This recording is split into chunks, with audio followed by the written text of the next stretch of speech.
Great. All right. Lovely. Good afternoon, everyone. Thank you so much for joining. This is my first meeting, so let's see if I stand up to your level of scrutiny. If you don't mind, so anyone who doesn't know me, I'm Sarah Taylor, I'm the Commissioner in Norfolk. Thank you for joining. If you don't mind, just for the benefit of me and members of the public, if we could just do very quick introductions, certainly on that side of the desk and on this side. That would be I'm just going to start at this end then. So if I just start, Paul Sandford, Chief Constable. Good afternoon to everyone. I'd like to start to Laura and then we'll go on that way. Laura Bagshaw, I'm the Corporate Communications Manager for Norfolk Police. Good afternoon, everybody. I'm Simon Magics. I'm the Deputy Chief Constable. Hello, Nick Davis, Assistant Chief Constable. I have local police and so all the frontline local policing response and investigators. Good afternoon, Julie Dean, Assistant Chief Constable, Joint Operations. So I look after everything in the collaboration, operational space between the I'm Peter Jasper. I'm the Assistant Chief Officer for Norfolk Constabulary. I'm also the Chief Constable's Chief Finance Officer. And Ralph Jackman, Director of the Local Police and Delivery Unit, which is kind of change and police state. I'm Rob Button. I'm Chief Inspector. I'm also in the Police and Delivery Unit. Hi there, I'm Sue Starling and I work for the PCC office as a Communications Engagement Manager. James Owen, Head of Performance and Scrutiny.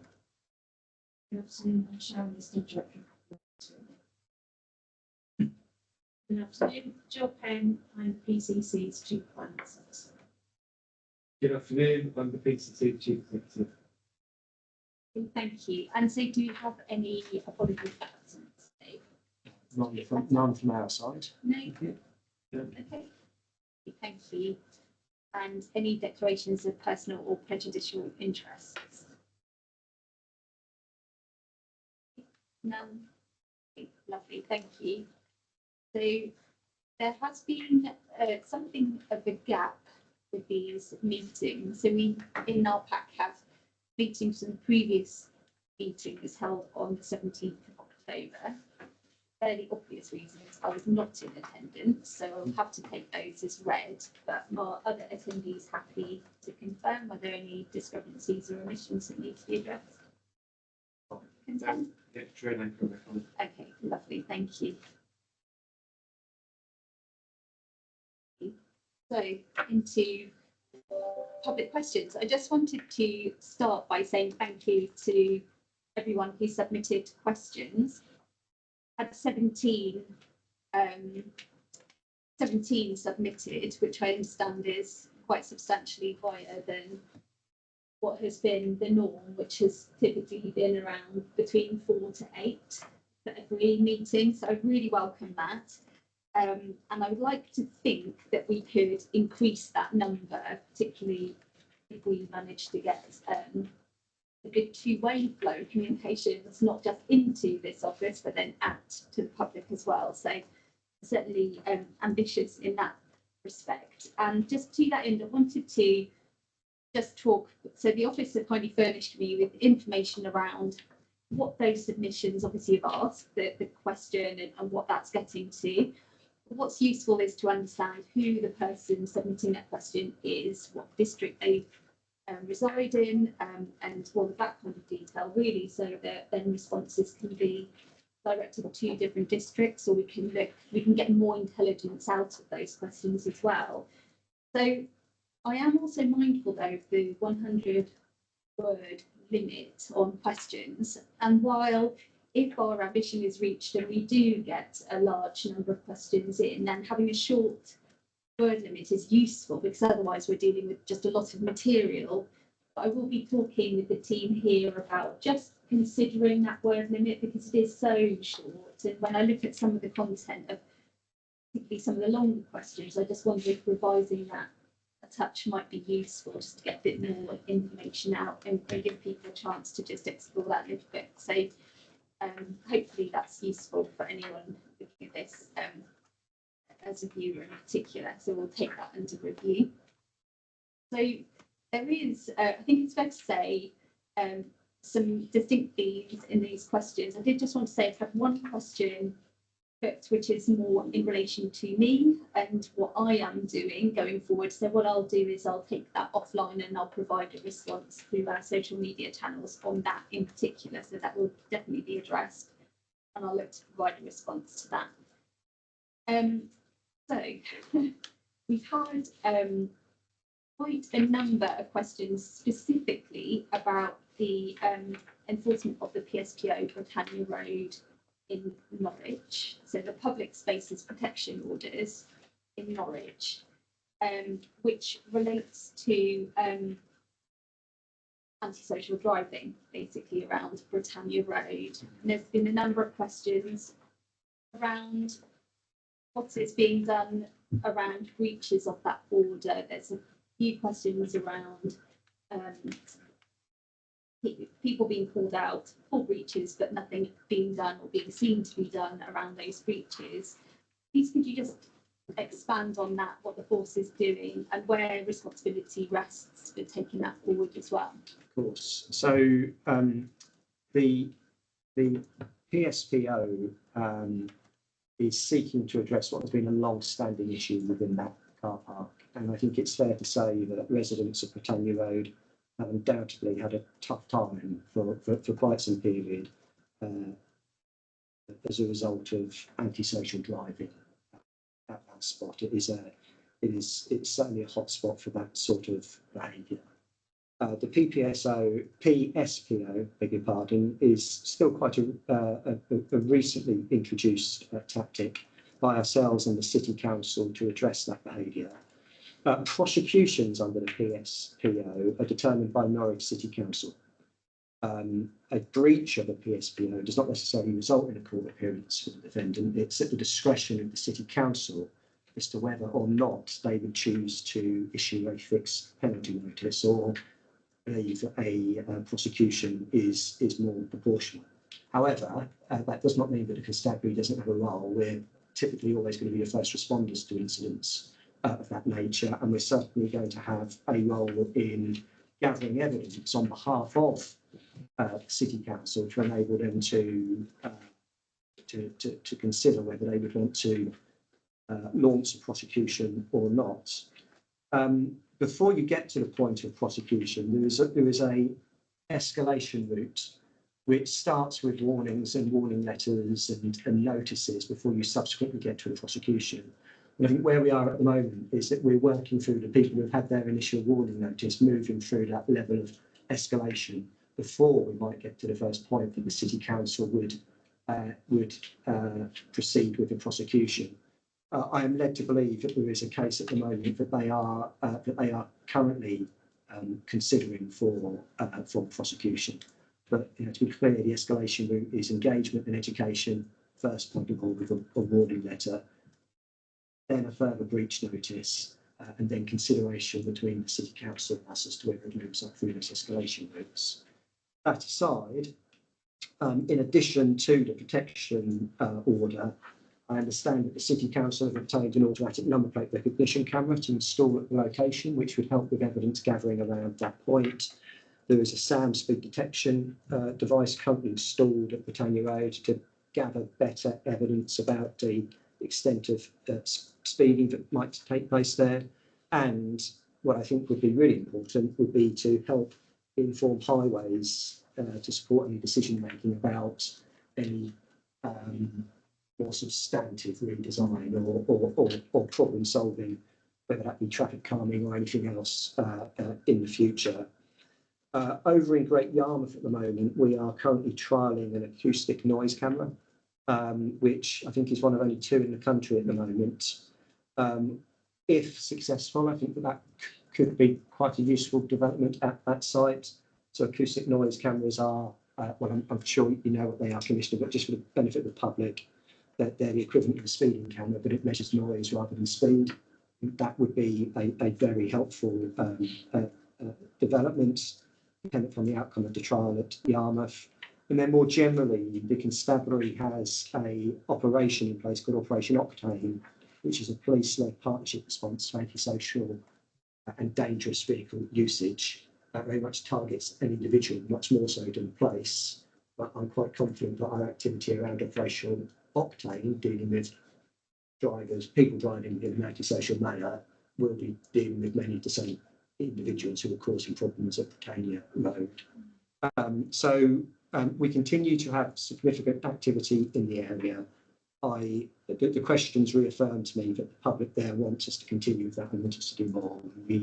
And we get that message from the receipt of the questions that have been sent here.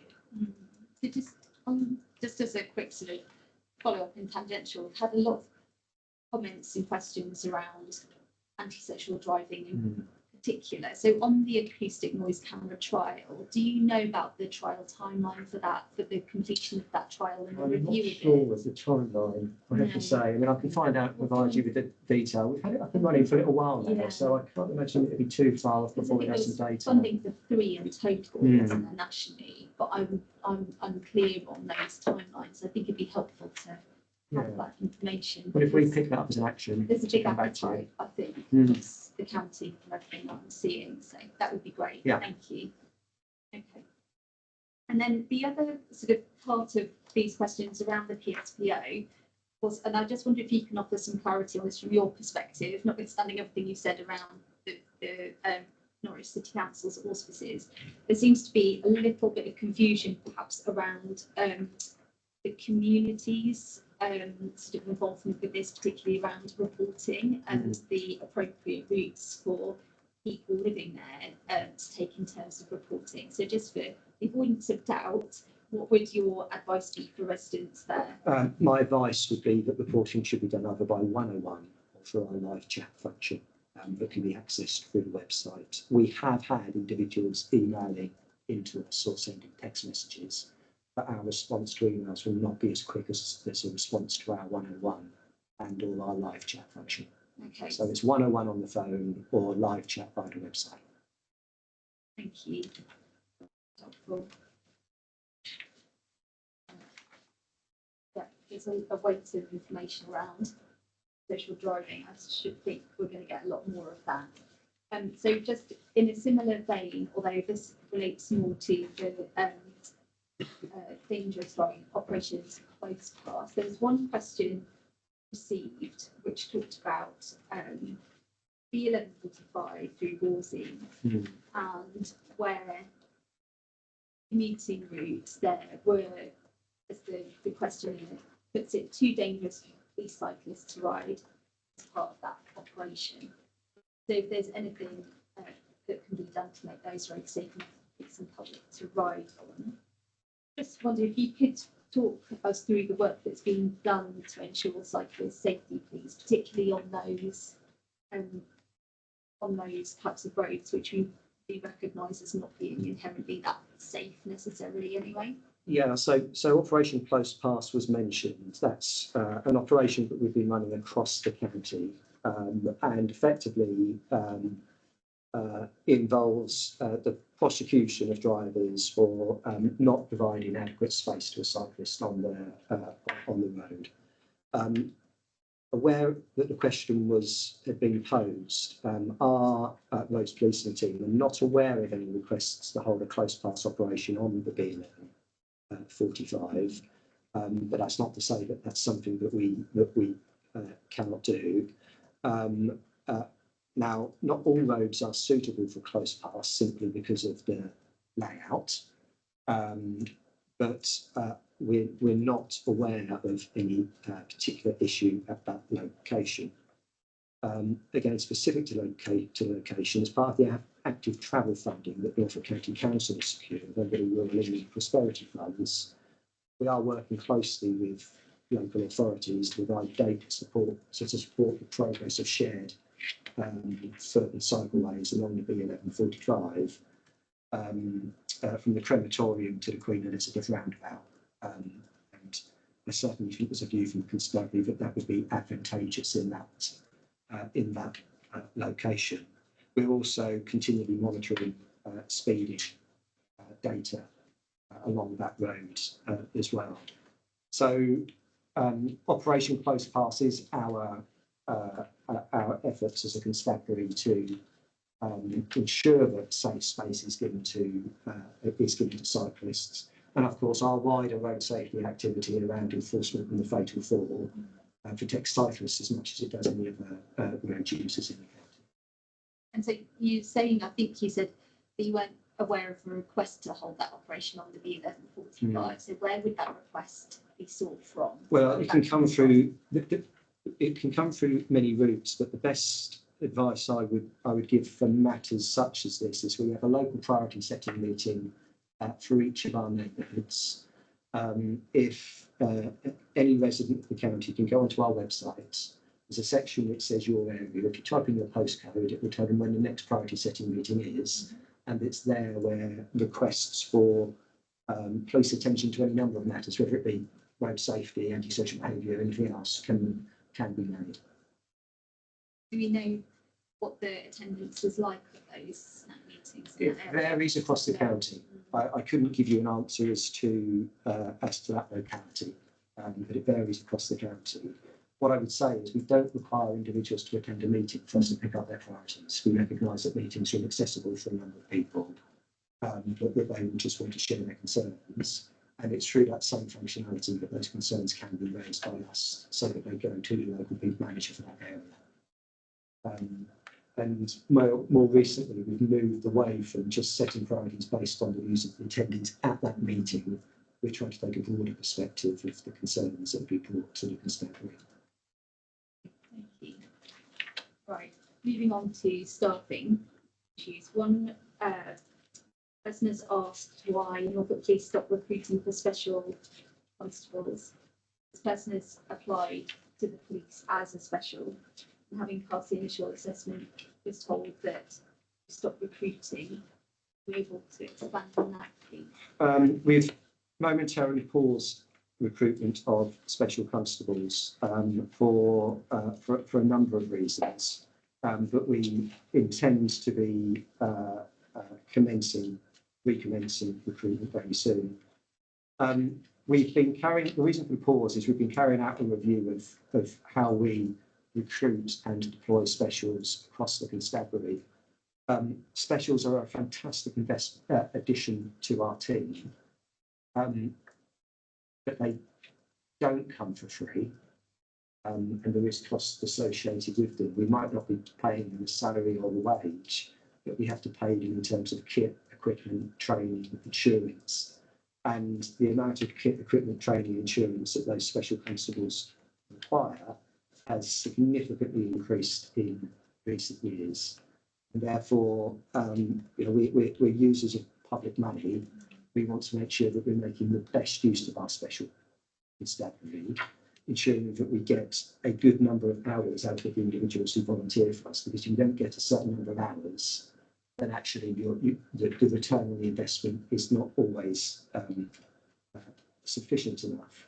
And it's also the case that the College of Policing has recently revised the training curriculum for specials. So we are having to do a bit of a local redesign so that we can accommodate that new form of training. I think the likely outcome from the review is that there's going to be, at the moment, there is a minimum number of hours that we request the special constables to undertake, which is 16, I think, off the top of my head. I think that we're likely to see that being increased because we would need that number. And we are also going to see a change in the areas where we deploy specials. I think broadly we always see them as contributing to our visible policing teams in communities carrying out patrols in antisocial behaviour areas. But what we also want to explore is where there are opportunities for a special to specialise in certain functions where they can bring their skills from outside of policing into the service to help us. So that might be skills in and around things such as data science, which is internally a gap for us. But you would not necessarily need the full training of a special constable as it's currently set up. So we're just having a bit of a foot on the ball moment. Everyone who's applied to be a special should have been told why we've got this pause, and we are trying to keep those individuals warm because we do want them. And I don't know if we've got the details of the person who asked this question, but if we have, we'd be more than happy to go back to them as an individual, just provide them with their own updates and give them a sense as to when we think that recruitment might start again. But hopefully that'll be very soon. And it's Ralph's team at the end of the table who are leading the interview on our behalf. Great, okay, well, if we do have their details, which we may not, but I think that follow-up would be very Yeah, helpful. I'd be keen to do so because if they're keen to volunteer, I would want them. I would want them. Yeah. Brilliant, okay, thank you. And so then one not completely sort of unrelated around really welfare and support. So this question is quite a long, quite a specific question, but I think it does speak to a worry more generally, I suppose, around support for officers around welfare, particularly with respect to dealing with basically trauma and traumatic events in service.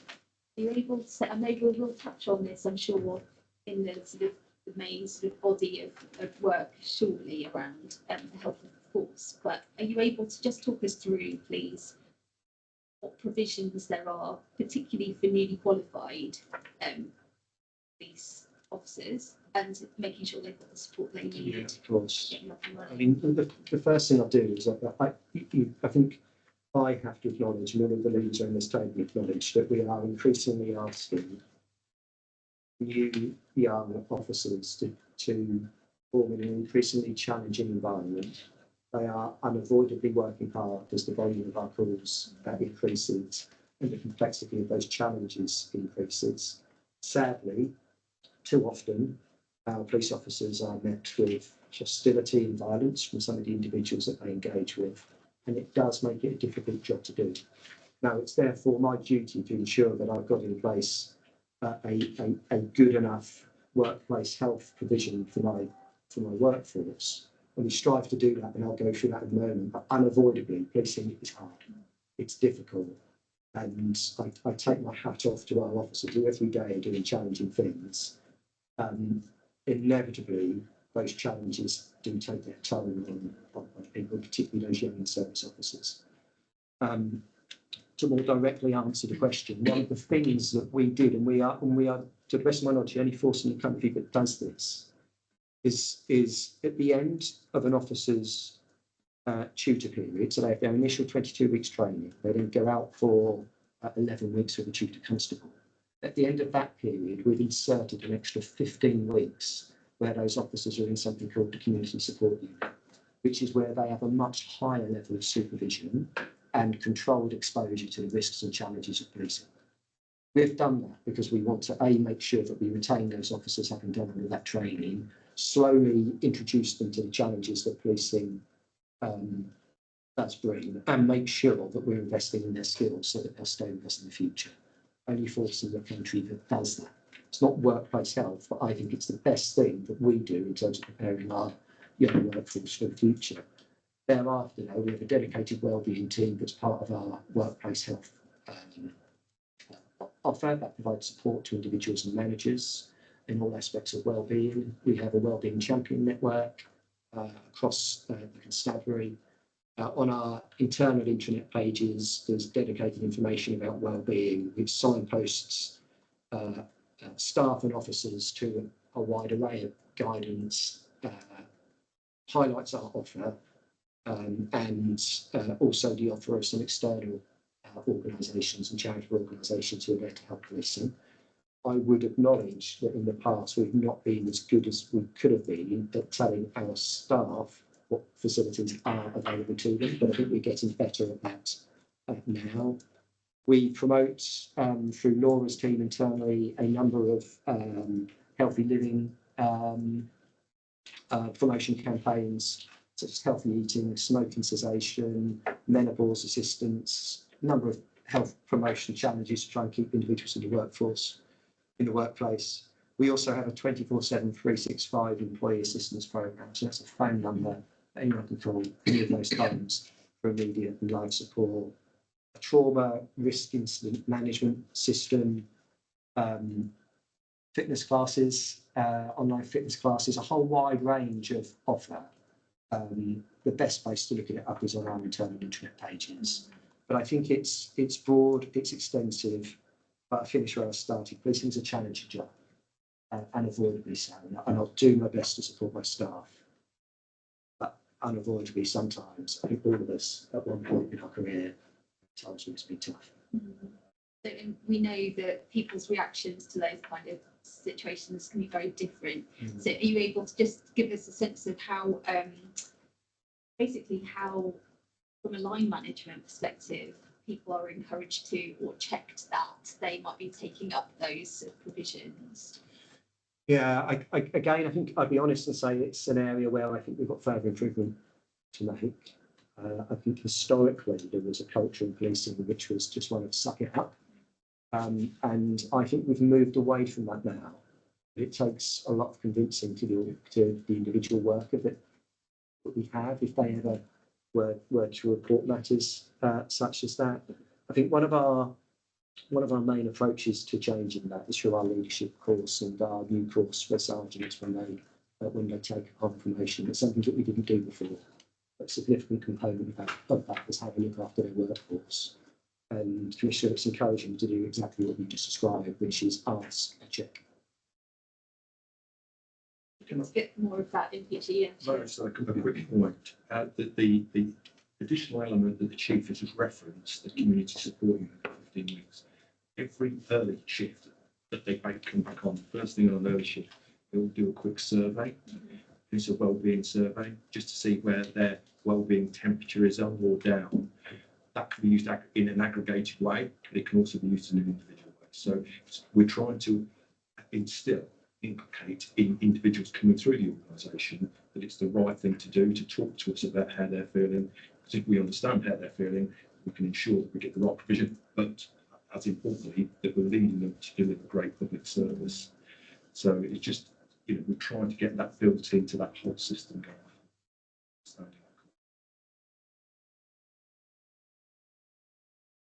So we've had again another very specific question. I know there's quite a lot of potential change in this space that possibly may come forward with the new government, but notwithstanding that, I think this question is really quite sort of noteworthy, which is around stalking and around the creation of a stalking unit. So the person presenting this question has clearly had a family sort of issue, and there's been talking about a failure to put in place stalking protection orders and how the victim was treated on reporting the stalking and identifying the stalker.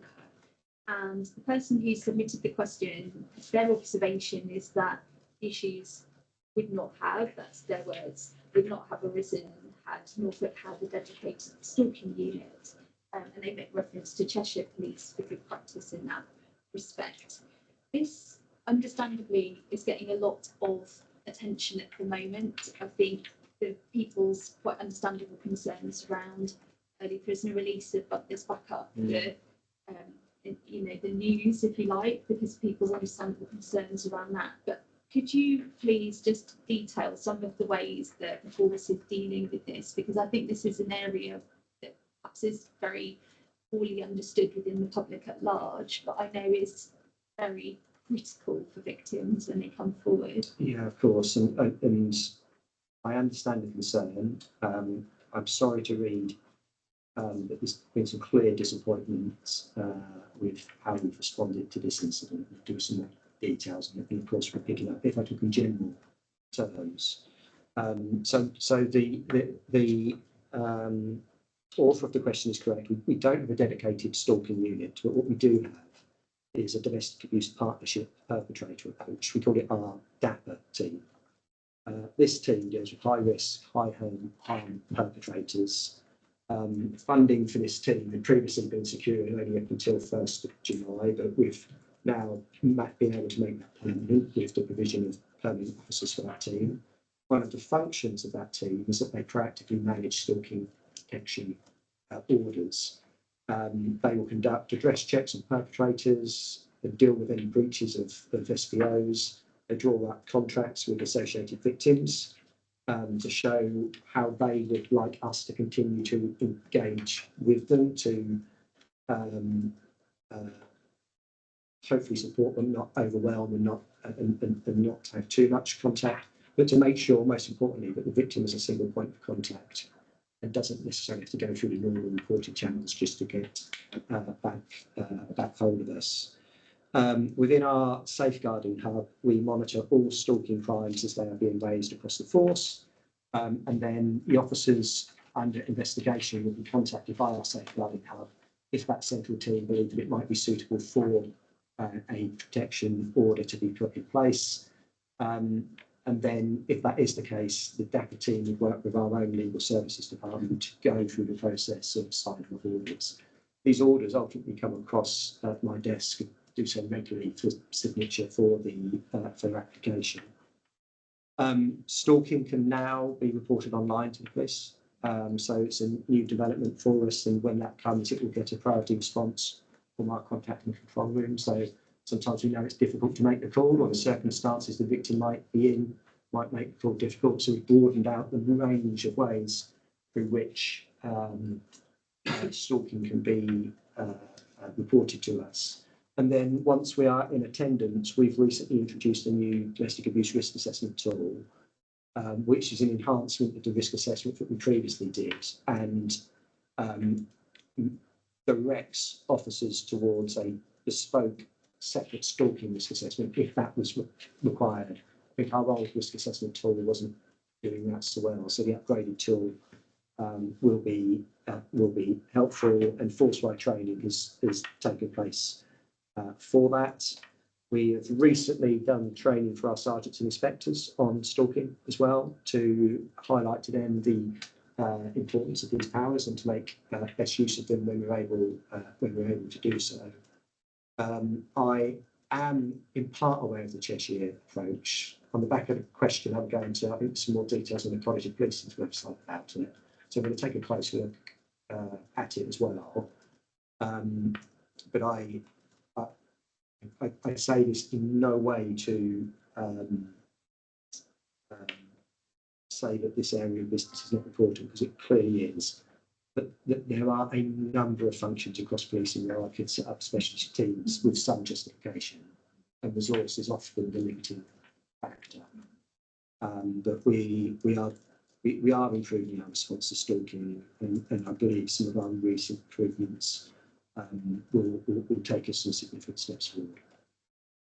You mentioned having a single point of contact with the victim, so I just want to ask one last question in the 90 seconds left. Had a very long submission from someone who has identified themselves as being autistic. So it's an extremely long question. So I'm not going to, it's multi-part, but there is one part which I think is interesting and perhaps just has some relevance to that previous question as well. So you've asked about how the force, and obviously there's a requirement to help victims through that process and keep in touch with them. This person is observing that can be quite a black box, to use my language, not theirs, but they've suggested creating flowcharts for common processes, making those available to the public, basically to help victims navigate their way through what can be a really complicated system. Could you say something about what the force is doing to help those victims navigate that? And have you identified any areas? I mean, this person's been very specific, and I realise that might be good for some people but not for others. Yeah. But have you identified any areas of improvement to help victims through that process? Well, specific to this case, the Chief Inspector in our Criminal Justice Department would be more than happy to review it, should we be able to have the details. What I would say is, at the point where a case is proceeding to a trial, our victim and witness care officers will complete an individual risk assessment with each victim and arrange with them details about how they'd like to be contacted moving forward, specific to their own individual needs, and particularly with regards to preparing for the court process that is due to follow. That's once a case has got to decision to proceed into court. But with all of our investigations, when they're allocated to police officers, we mandatorily have an 8-point plan that those officers have to fill in. So that is very similar to the process chart that the that the person who's made contact is suggesting. And a significant part of that 8-point plan is to agree a victim contract with the victim as to how they want to be kept updated so that they've got those point of contact details. So I think we've got the things in place that we need to, but we'd be happy to review this individual case if that would be helpful. Thank you. It's overrunning, but I think given 17 questions, 2 minutes overrun is okay. Thank you very much. So, thank you for the comprehensive papers that have been submitted. The progress on the existing plan. I'm going to take these through in section by section. Everyone's got this available, but anyway, we'll deal with it section by section. So, pillar 1. So, Commissioner, the way I'm going, Yeah. the way I've prepared for this is these pillars loosely sit under the responsibility areas of each of the chief officers. So, to save you just listening for me all meeting, I've allocated 8 questions to each of the chief officers. And if it works with you, they can provide a summary of what the paper says, a brief summary, and then take questions. Would that work as an approach? So for the first question, I'm going to turn to Peter with a little bit of support from Simon, because number 1 straddles a few areas. But Peter, I don't know if you want to. Yep, okay. Thank you, Chief. So the Pillar 1 report, as you say, is being included in the pack. So I'm taking it that everyone has read that paper. I will pick out a few highlights from the paper, particularly on the finances. So the report includes a summary of the 23-24 financial outturn. And overall for the group, there was an overspend of 633,000, which is 0.32% of the net revenue budget, so less than 1% in terms of an overspend. The pressures that caused that overspend came from pay rises that were partially funded by the Home Office, and obviously inflation was significant last year and had an impact on the overspend. Previously in the year, we had been forecasting a much larger overspend, but the constabulary took action in order to mitigate that spend and reduce that outturn down to the 633,000.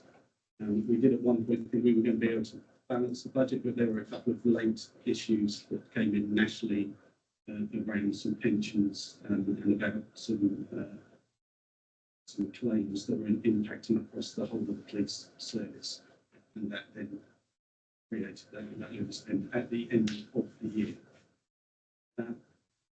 Importantly to note as well, the paper includes the final reserve movements on page 21, and using this meeting as an opportunity to note that decision in terms of those final reserve movements that balance the budget with the overspend of the £633,000. In terms of the capital spending, the capital outturn was 9.1 million against a budget of 12.9 million, and the majority of the underspend relates to the Bedford Street Police Station refurbishment, and that's mainly because the project has been reprofiled over financial years. The rest of the paper covers off a number of different aspects, so it does cover off around officer and staff wellbeing, and in line with the reference that you made when you're picking up some of those public questions.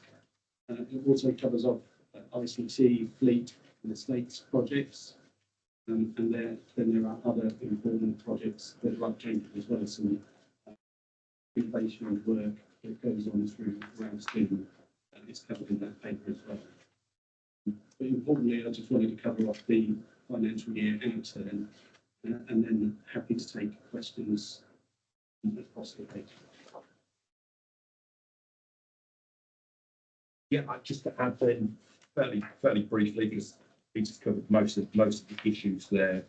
Of course, we are working to ensure through the HMIC appeal inspection, having gone through appeal inspection, it's Interesting to note that our previous gradings, as are on paper 26, we're seeing nationally a real downward pressure on grading. So most forces, because of the way that the question sets have been reframed, most forces are seeing a downward trend. Now, whether that's to do with the service or, in fact, in my view, the way that the HMICFRS are now looking at the service. So that's a point I think worth mentioning. We are, as it says towards the bottom of the paper, if I move us on, where are we going into the future? Significant amount of work going on to ensure that the constabulary is fit for the future in terms of making sure, and we'll talk in more detail, I suspect, not least because the papers highlight, around our crime performance and where we are in terms of both reductions and also our outcome rates.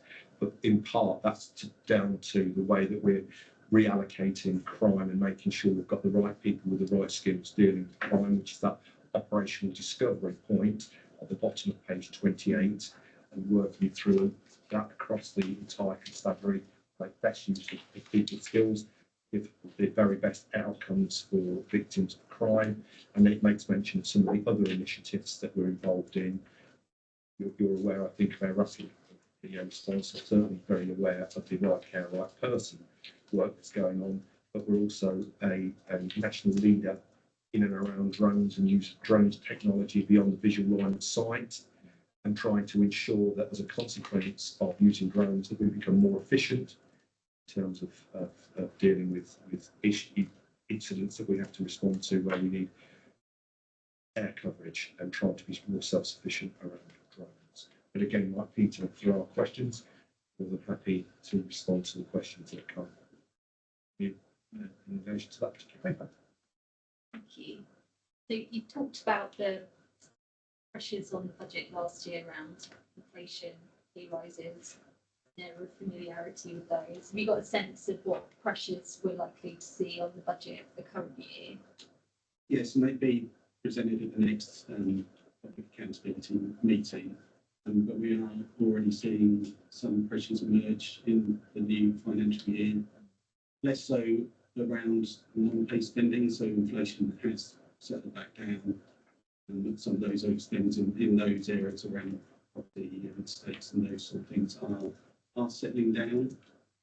But there are still pressures around pay and overtime in particular, by operational spending, but also there is a significant amount of training that needs to be done this year, which is extracting, which means that we then need to help deal with those gaps. So we are starting to see that emerge, but the detail of that will be presented in the next meeting. We do tend to generate more income than we've budgeted for, so we do look to generate income from mutual aid, special policing services, and at the moment, because interest rates are still higher than they previously were, we are generating some investment income surplus. Yes, overall some pressures emerging, probably not as significant as last year, but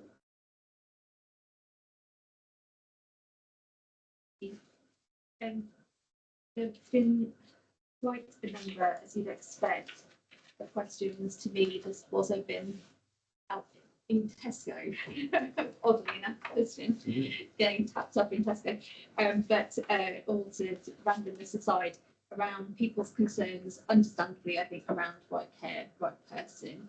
Obviously alive to the work that's been done in partnership with others as well, which has sounded robust. We're some way into that now, certainly since this was developed. Could you just talk through where we are currently in terms of how that rollout is progressing? And Nick leaves on that for us, so I'll ask Nick to cover that. thank you. So, Commissioner, perhaps if I do that. So, I mean, we were due originally, in terms of project timeline, to commence Right Care Right Person in February this year. But we made a decision to pause, linked to obviously a really horrendous event that happened in Cossey around that time. Whether or not actually the public would be confident in Right Care Right Person given that incident. in consequence of that, we brought in the College of Policing and the National Chief Council, lead national right care right person. We got them to come and Q&A our project approach, how we've actually spent the last year actually preparing for right care right person. So they came in March and they gave us a report in respect to that. And I'm really pleased to be able to say, in terms of that report, which I know we shared in the office, their conclusion was Norfolk had done a really good work in terms of project planning, and that Norfolk was ready to go at that point in time in February. They talked about good strategic leadership. They talked about clear internal and external governance, communications in place, as well as tactical leadership within the constabulary. But importantly, within the wider health system that we created and undertaken over the preceding 12 months. They've made some suggestions, which we took up. For example, when we did go live, they said you need to be doing a daily meeting with your partners. So we implemented that. And we did that for the first 3 weeks. But then at the behest of the partners, after we went live, said, there's nothing to see here, it's business as usual. And we step back from the daily meeting, please, because actually it's quite a challenge for us as partners. And we now do that once a week, and we still continue to do that. So they came in, they said, we're really pleased with what you've done. Here's some suggestions we took up.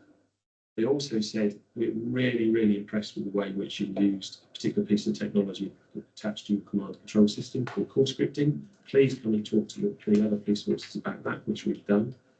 They're also very, very pleased with the approach that we've taken in terms of recognising our extra responsibilities to children, in terms of our duties to children.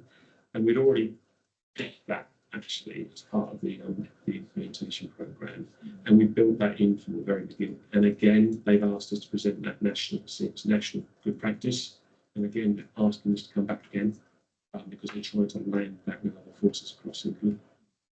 So that's the kind of work that was done. That was the critique of the work that we did. We launched at the end of May, May the 29th, and we're live now.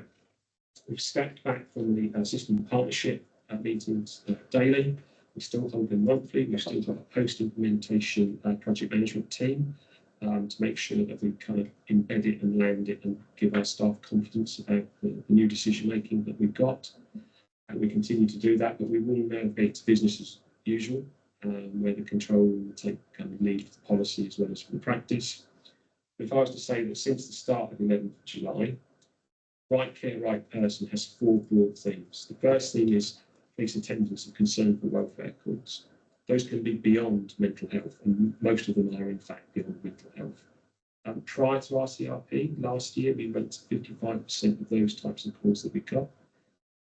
Last week, the latest data since we started was 10 to 46%. So we anticipate a 10% reduction, so it's behaving as we anticipated and modelled. I think that shows that we're still a key player in concern for welfare, but we're going to the ones where there is a clear police role. Walkouts, i.e. from A&Es and hospital wards, or absent without leave, AWOL as it's called, from mental health institutes where the person's held under detention. We've had 29 of those since we went live. 18 of those are the medical walkouts and 11 of the AWOLs. We've still attended 10 of the medical and 4 of the AWOLs because there was a clear need for us to do so, a clear police role. So we're still participating in the discharge of responsibilities. Police transportation was the third area. We've had 31 of those since the end of May. 26 of those are actually outside of RCRP's remit. Those are where ambulances can't turn up and you've got a road traffic victim or someone who's got injuries, and we've literally had to scoop them up off the side of the road and put them in the back of the police car to take them to A&E. That's a long-standing perennial challenge. But only 5 actually linked to RCRP's transportation issue, which is somebody's detained under the Mental Health Act by an officer and we need to get them to the Mental Health Act suite. We've only had 5 of those in this period of time. And that's really positive, and the ambulance service who were due to do that should be commended for that. Finally, 136 custody detention suites, where we take people as a place of safety at the 3 seats across Norfolk's NSFT Trust. The average waiting time since inception is 1 hour and 17 minutes. The national target was an hour. So again, that's fantastic news for victims who are suffering an acute mental health crisis who've been detained by a police officer for safety of themselves and the public, and we get them very quickly into the hands of a trained medical professional, which is the best place for them to be. So again, I think the NSFT should be commended for that. I hope that it continues. Commissioner, if I could just add, I'm glad Nick went through the figures, because I think one of the things that causes public concern is this view that the police are not going to attend incidents anymore, and that's not the case. It's a proper assessment to ensure that the police attend the incidents where we have value, and we're the right agency to go. And as the figures demonstrate, we are still going to over 40% of those concerned for welfare calls, and that's the big number. The press have often portrayed this as the police not going to mental health incidents, and that's wrong. It's that we're going to the ones where we add value. So I'm pleased with the progress that we're making, and we continue to monitor it closely. So let me just test that a little bit further, because as I said in my first question, I'm quite content actually that all the pre-work was robust. We can see that just in the way that partners have engaged. So in the HMRC report that I responded to earlier last week, sort of slightly lost track of the day of the week, but we know obviously there were comments in there around the training and supervision, that feedback loop. So obviously everyone is now trained, it's live, but could you just talk us through what that supervision and feedback loop, the lessons learned kind of piece looks like now that we're live and that everyone has been trained? Yes. How is that being taken care of? So what we have at the moment is a series of roles that we call forward walkers. So you've got individuals who are subject matter experts in terms of the right care, right policy, who have been embedded in the control room to support our staff. So that helps with the decision making, and that continues at this time. We have an audit process whereby we're trying to get to an audit ambition of 50% of the relevant kind of calls that come in, where we're looking to make sure that we've got compliance with the use of the call scripting and compliance with our control room staff, making sure that they're using the decision trees, logging the rationale as to why they went or why they made the decision not to go, and that's coherent and in line with the training. Again, that allows us a degree of confidence in them around are our staff actually following the rules and the policy that we've set them. From that, we can give individual feedback for our normal processes that we've got within the management arrangements for the control room. And we've got the project manager who is collating all of those to look for common themes, and we use those to send weekly communications into the teams in the room to remind staff about some of the things that are emerging and what we need to do. Also, and again in the post-project management implementation phase that I chair, we use that in terms of how do we need to adapt the training for the new control room staff that come in when we give them their input, but also to the regular training that we do our comms officers, because they get it very regularly because of the importance of their work.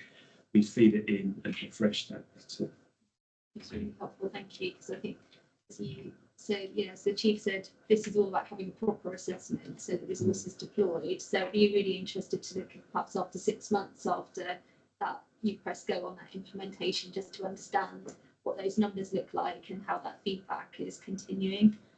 Thank you. Overrunning already, apologies. But I think it's worth just dwelling on that one in particular. Thank you. Okay. Move on. We're back to Nick again for the second pillar. Okay, Commissioner, pivot to visible and trusted policing. So again, I was just going to point some signposts and highlight and take any questions if that's okay. So page 36, the public perception survey highlights that 87% of those surveyed felt that Constabulary was doing a good, excellent job. So that was an increase on the previous period, and 87% of those sample surveys, which is statistically significant for Norfolk, I think is something to note. Particularly in light of during this period of reporting, there are some exceptionally challenging issues and incidents that were obviously in the public domain in Norfolk. Link that in with the ONS crime survey in England and Wales, and I think there are some very strong results there from that, which is deemed to be the gold standard surveys according to the ONS. Ranked second in the country for the percentage of people agreeing that local policing are dealing and local councils are dealing with antisocial behaviour and crime issues that matter most. Fifth in the country the percentage of public agreement that local policing can be relied on to be there when you need them. Fourth in the country, percentage of people who rate their police force as good or excellent and asked how well they are doing in their area. So I just think those are some most notable points to make there, and of course, favourable points. Complaints, page 37, please. Pleasing to note the 20% decrease in complaints compared to the previous 12 months. To note, Commissioner, you'll be aware, of course, but for the public, there have been changes this made to the chairing of police misconduct hearings. They came into it in effect in May. Chief constables now have a stronger decision-making power into whether a police officer should be dismissed from the police service by chairing public gross misconduct hearings. And it's hopeful that this new protocol that's just landed will expedite the misconduct hearings process to the benefits of all the public, the officer under that misconduct hearing, as well as the constabulary. James, page 41, just a short note on engagement. The constabulary continues to deliver substantial visibility and access to our communities. But the table at figure 9 on 40, page 41 shows significant increase in the last 12 months compared to the previous 12 months. And we welcome that. There's been a lot of hard work by our staff in respect to that. These face-to-face engagements combined with significant online and media visibility in our communities, as well as it's set out in tables 10 and 11. The local news officers and Laura's team particularly driving hard in respect to that, and I think that was of note. Page 43, table 12 again, just shows you the large amount of metrics that we've got in respect to calls for service, either the 999, 101 or attending jobs. It's fair to say that there's an inordinate amount of pressure on the 999 calls. Its demand continues to rise. It's 6.7% higher than the previous 12-month period, 17.4% higher than the long-term average. It's considerable pressure. But despite that increase in 999 demand, in terms of the last 12 months, our service level agreement has improved by just under 7% compared to the 12-month period. So we're really pleased with that, with an average time during this period of 5 seconds. Slightly more at the moment, but still strong. So that we think that this is the benefit of the modernisation programme that we've had for the last 2 to 3 years, now taking effect. But there is more work to be done, and it's likely to be a really continuing area of focus for the constabulary, particularly like the efficiency to listen to the inspection and some of the points that we're taking place. So we can't get on our arms. Lots of pressure, but lots of strong work. And take any questions that you have. Sorry. Right. I mean, just one further dynamic on calls. What we are finding is it's not just the volume, it's the length of time that we need to spend on the phone with individuals. And as rightly, the requirements are there for us to better understand the true vulnerability of the caller. That very often means a lengthening of the phone call. And it's the lengthening of the call that I think is as much of the challenge as it is the volume itself. And with things such as right care, right person, it's the right thing to do, but it necessitates a longer engagement. And many of the recommendations that the Inspectorate of Constabulary are making to all forces, not just ours at the moment, see a further requirement to ask even more when you're on the phone to the individual. And I think we're at a tipping point where those calls are getting so long that if further requirements were placed on them, we would start to see a reduction in how quickly we are answering the calls, and probably more people hang up and abandon. You do need to find the sweet spot between the two, and the number of requirements on us as a service are growing all the time in that regard. And Commissioner, if I could just illustrate the point, back to right care, right person, we've got call scripting, which sets out specific call questions that we want our control room staff to answer to make sure that we're in line with the policy, because that does add time. But if you get it wrong, the consequences can be disastrous, and that is the tension that we have. I just raise a couple of points to build on what Nicholas just said. As he opened the paper, we were talking about some comparisons, and I think sometimes it's useful to, because sometimes without understanding where else the rest of the country is going, it's quite hard to understand whether it's good or bad. With our 999, quite properly, that's where the bulk of our risk sits, and that's where the strategic decision is being made to invest and ensure that we pick up 999 calls. We are consistently in the top 2 or 3 in the country in terms of picking up those 999 calls. which suggests that we are looking at and at least risk assessing. And I think the second point I'd just like to raise is you'll see that 101s are coming down, 101 calls are coming down marginally. However, because we've opened up a significant suite of online provision, providing members of the public a suite of options to contact us, you can see in the last 12 months there, those online contacts with single online home, emails and live chat, significant, there's nearly 66,000 in addition to the, nearly 300,000 101 calls we're getting in. That's a huge amount of volume coming into the constabulary. It's quite right we've opened up a series of digital channels because it gives members of the public the opportunity to choose their channel into us. And actually, sometimes, in fact, we would welcome people making good decisions around that because it certainly helps members of the public, but sometimes can help us in terms of transiting information through. But it's just to highlight that point that we're still doing really, really well with our 909s. Volumes are still high. We, as the Chief said, we're elongating some of those calls, but we've also now got a far greater digital provision and online provision for people to choose.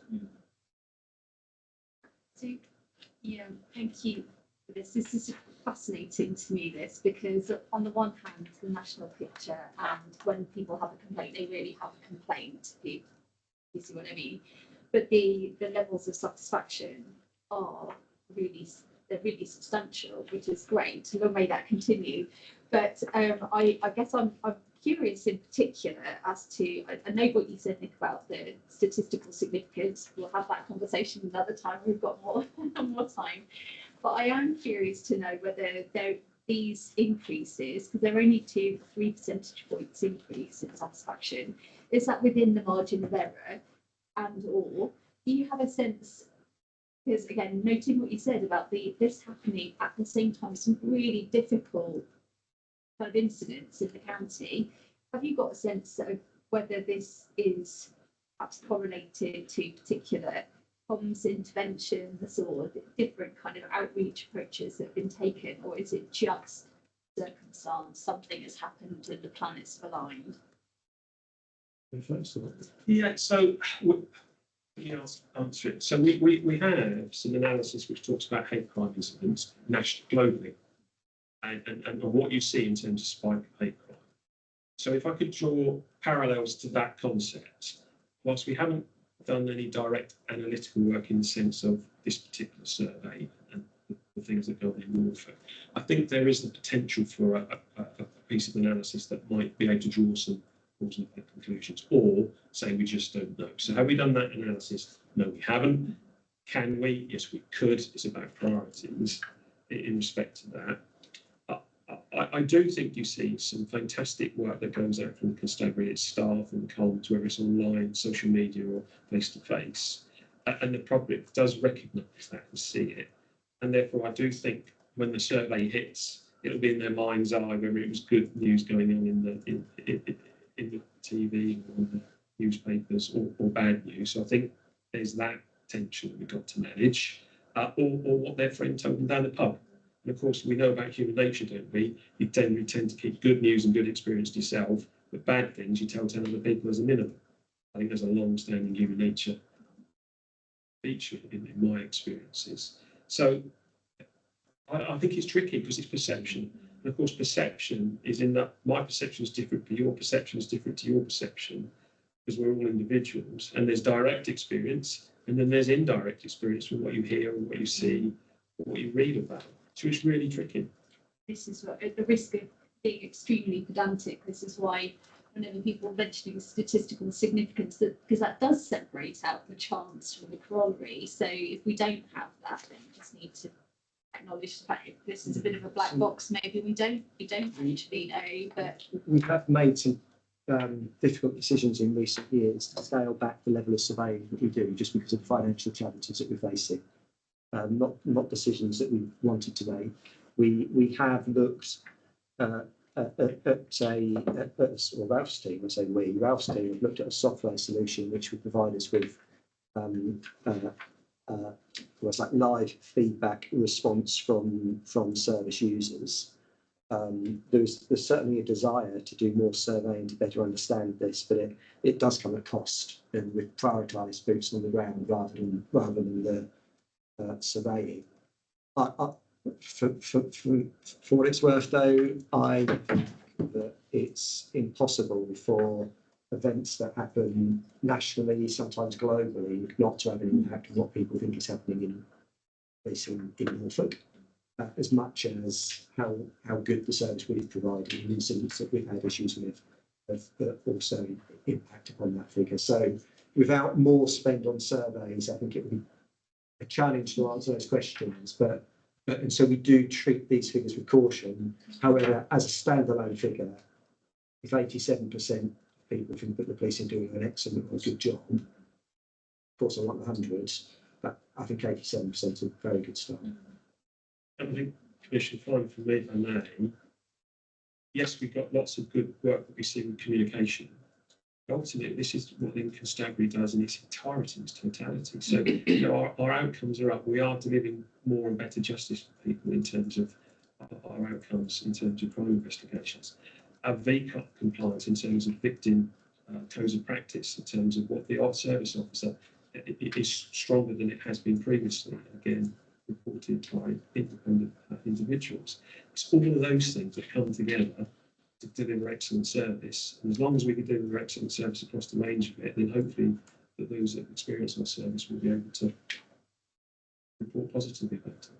Yeah, so on that, can we just explore table 7 in a little bit more detail? That's Again, mindful of the time. But if I'm understanding this correctly, which hopefully I am, we've got a 20% decrease in complaints, PSD complaints. So this is complaints and conduct update. Got PSD data complaints falling from 415 in the previous 12 months to 334 this 12 months. And if we look at the time to resolve, we've got an increase in 15 days from 85 to 100 for Schedule 3, an increase in 6 days from 40 to 46 for outside Schedule 3. So this is a little bit what I was saying, you know, people's experience is good, but when it's bad, it's not good. So could you please just expand on this? You know, is there a reason for this? Because on the face of it, this is odd to have such a substantial decrease in total complainants, but yeah, but that increase in days to resolve. Sorry, jumping on you. Yeah. No. Well, if you want to start, Well, I think what often happens, Commissioner, is I wouldn't make the link between the total volume of complaints and then how long it subsequently takes to deal with complaints that sit beneath. We have got individuals in this force who have been under investigation for years. The reasons for those, often those delays are investigations that are being overseen by the independent officer of police conduct. So not by ourselves. When we're under the regulations that we've just moved away from, when a case goes to a gross misconduct hearing, it's overseen by a legally qualified chair. There is a national shortage of legally qualified chairs, which means that we cannot get those, through no fault of our own, we cannot get those hearings up and running in sufficient time. That isn't good for victims, that isn't good for officers, it's not good for the constabulary, because quite often these officers are on restricted duties or are suspended whilst these cases take their while to go through. But when you have cases that are taking years to get to resolution, it has a big impact on your average, and it's dragging those averages a lot longer than they would need to be. So I think there's separate things going on here, and matters that are not always within the control of the constabulary. The reason why we've moved to these new regulations is because we hoped that the reliance on finding a legally qualified chair to oversee the proceedings would move away, and that we could crack on a lot quicker. However, the new regulations remove the need for a legally qualified chair, but replace it with the need to have a legally qualified panel member. which I think going to be in similarly short supply. I don't think that regulation change, well, we wait to see the true impact of it, but I don't think it's going to have the impact that we would have wanted. Equally, only in the last month, I have had discussion with our regional IOPC director about the length of time it's taking for these the investigations under their control to work their way through. It is taking too long, and it is unfair on all parties. Those who make the complaints, the officers being investigated, and the taxpayer as well. That the IOPC have significant resource concerns, a very high number of investigations that they are overseeing, and their funding has not increased sufficiently to address that. So I think there are a number of causes behind that average going up. Thank you. I was having a fascinating conversation regarding the IOPC last week, and listening about their capacity for hearings versus numbers submitted is absolutely shocking. Just on the point on legally qualified panel members, we talked about my writing to the Home Office to try and press the point that there aren't sufficient number to actually expedite these. So that is on the list of letters that I'll be writing to various new secretaries of state as well. So that's on the all right, lovely. Thank you. Is everyone okay, or is it worth a quick 5 minutes? Quick 5 minutes? Okay. Well, let's make it slightly longer. Let's reconvene at 1:15. Thank you.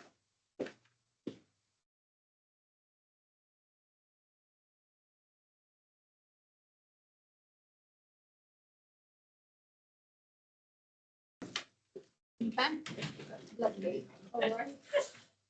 Everyone seems to be refreshed. Thank you. So shall we move on to pillar 3? Thank you. So, Commissioner, this is the tackling crime paper. So again, if it's okay, I'll just give you a very brief overview and then see if there are any questions. Everybody's had a chance to read the paper. Page 51. Very pleased to report in respect to our work on violence against women and girls that we continue to make progress embedding the Opsateria National Operating Model for rape and serious sexual investigations. So Opsateria, for the public and those present, is a national police action plan in essence, which is describing what's seen to be national best practice in respect to this type of criminality and offending, and how best to investigate but also support victims of it. And all forces are working to the principles of this national operating model. We've now established our scrutiny panel. We're exploring how to strengthen victim survivor feedback more locally. We get national feedback from the Opsateria team who reach out to Norfolk's victims of serious sexual offences and rapes, and then we get the feedback about how the services through that, but we're trying to strengthen that locally. Linked to that, I'm pleased that we've been able to mainstream fund through last year's outcome-based budgeting process and establish what we call Engage. This team seeks to provide specialist support to victims of rape and serious sexual offences to make them feel able to continue to engage with the criminal justice process to ultimately bring offenders to account and justice for their crimes. So we're really pleased with that team's work in terms of helping victims to continue to engage with what is a really traumatic process. That is the criminal justice process going with their lives. Moving to page 52, and serious and organised crime. We continue to build on our approach and tackle serious and organised crime in Norfolk, and the paper outlines some of the measures that we are doing in respect to that. We've significantly improved disruption, effort and activity against organised crime groups with our dismantlement plans. And our activity continues to grow with positive trends during this period in terms of disruption successes. So we're taking the fight to those organised crime groups in this in a much stronger way than we have previously. The paper, as you can see, highlights number of operations that we've undertaken. If I just touch on two, Ops in February this year, £72,000 worth of criminal cash seized, 2 kilograms of cocaine stopped from Norfolk streets. Operation Monday, 10 years worth of convictions and prison sentences for conspiracy to supply Class A cocaine, to name but 2 jobs in respect to that. Our efforts to minimise the county lines, drug stealing, impact in Norfolk continues. It's a perennial threat. That particular business model of drug dealing is a particularly exploitative model for vulnerable people, and we've focused on that for a number of years with strong success, and that continues, as well as the partnership work that we've got through the Norfolk Drug and Alcohol Partnership that we work with your office as well as public health in particular. Tackling there really the growing threat to synthetic opioids. I think it's important to take any opportunity to inform the public about the threat of nitazenes, these opiates that are synthetically made, typically from China. And if that does take hold in Norfolk, where they adulterate the drugs with these opioids, then we will see fatal consequences for those with drug addictions. It's only because of some really strong work last year between all of the agencies, including the police, that we've prevented a number of actual overdose-like fatalities that we're seeing in America, Canada, and elsewhere in the UK. And we must prevent it from taking hold. So just an overview of that particular paper, Commissioner, if that's okay with you, and then if you had any questions. Commissioner, if you don't mind if I just add, so the title of this pillar is Tackling Crime. On Thursday, the Office of National Statistics will produce their quarterly bulletin on crime levels. We anticipate that they will be reporting on an 11.6% reduction in crime in Norfolk in the rolling 12 months. That sees a reduction in all types of crime with 3 exceptions. So the only areas where we see an increase is possession of weapons, and that would be an increase, we think, of less than 1%. And I would just say on possession of weapons, I could stop that overnight by not searching for them. So I don't necessarily see an increase as a bad thing. A 2.3% increase in robbery, but with robbery being a relatively rare crime in terms of numbers of offences, that's the significant area of increase, shoplifting, with a 25% increase. But overall, an 11.6% reduction in crime in the rolling 12 months, which I think is a positive. The issue that isn't in that paper that is worth flagging is, of course, we are working with partners in the criminal justice system to deal with the tensions in the prison system at the moment. And it is looking like there's going to be a significant release of prisoners across the country early from their sentence. And we'll do our best to work with partners to manage that release and manage those offenders. But I think it's fair to say that that will create a challenge for us, and a demonstration that crime levels are just not the sole responsibility of policing. It's a whole system issue. And I think we need to be sure that the probation service is ready to support those offenders as they are released, and other statutory partners as well. Because if not, maintaining the crime reductions that we have been able to maintain recently will be a challenge. So yes, concern about drugs and local drug profile, but as the Chief Constable, I am going to be concerned about the significant release of the number of prisoners onto the street, should there not be sufficient support in place for them. Yeah, you and me both. So I met this morning with Police and Crime Commissioner for Suffolk, Passmore, and we did indeed talk about the local criminal justice board and the difference in probation service in Norfolk and Suffolk. So certainly on our respective radars. Obviously, there's no quick sort of win to that particular knotty problem either, but just to say, I think we certainly acknowledge that it's a collective endeavour, and the team here is helping me look at what levers I can pull as well to respond to that. I've also had a number of different discussions at preliminary level with officers and elected members of different authorities. Some have come forward, which has been really encouraging. around what different work different authorities can do as well. Very, very, very early doors, but I'm encouraged by that response. So it's noted. Thank you. I've got a question on the Operation Soteria. Could you please expand on this and just talk us through what the measures that have been implemented so far look like in terms of data going from victims support point of view? Right. So, Oxfordshire is a live project as we speak across the UK, as well as clearly.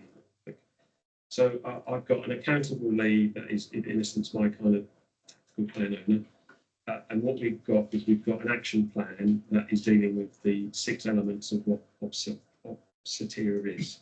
So what Soteria is a 6-pillar approach, which is looking at the suspect-focused investigations and making sure that we've got the best investigations we can possibly have and we're maximising opportunities as a pillar. That we look at disruption of repeat suspects in terms of those high harm offenders and how can we identify them, but how can we then put control measures around them to stop that or slow it down if you can't stop it. There's a procedural justice approach to engaging with victims. So again, that's linked quite closely with the CPS in terms of how witnesses are dealt with through the court process and trying to make sure that we support and strengthen a victim focused approach in respect to that. Learning, development and wellbeing of officers, there's a pillar in respect to that. The strategic use of police data and what analysis can do and help us in terms of identifying victims, offenders and trends within the county, locations, such like, and then a pillar around digital forensics. So each of those have got an accountable lead with an action plan, and we have a project management approach, which is regularly kind of seeking updates from the leads in respect to that as we seek to implement Soteria operating model. So none of those stages are complete because they're work in progress, but it's an ongoing plan. So an example could be all officers involving rape recently received additional training in being victim focused, in suspect centric kind of context-led investigations, both via face-to-face training and webinar sessions. College of Policing is in the process of rolling out the new Specialist Investigators Programme, which will be the new standard. As soon as the College of Policing have got that, we'll be putting our relevant staff in respect to that to get the best national product, and that's directly out of Soteria. So again, another example of how we're implementing that approach here in Norfolk. And we already think we're seeing the benefits. We're seeing better quality investigations, more proportionate approach to critical kind of investigation issues and conversations with CPS, which cases are runnable and which cases are perhaps not. We've changed our approach in conjunction with working with the CPS around our mobile device examinations, massively reduced victim intrusion for a much more targeted evidence gathering approach. So these are just some of the practical things that are going on as we seek to implement that target operating model.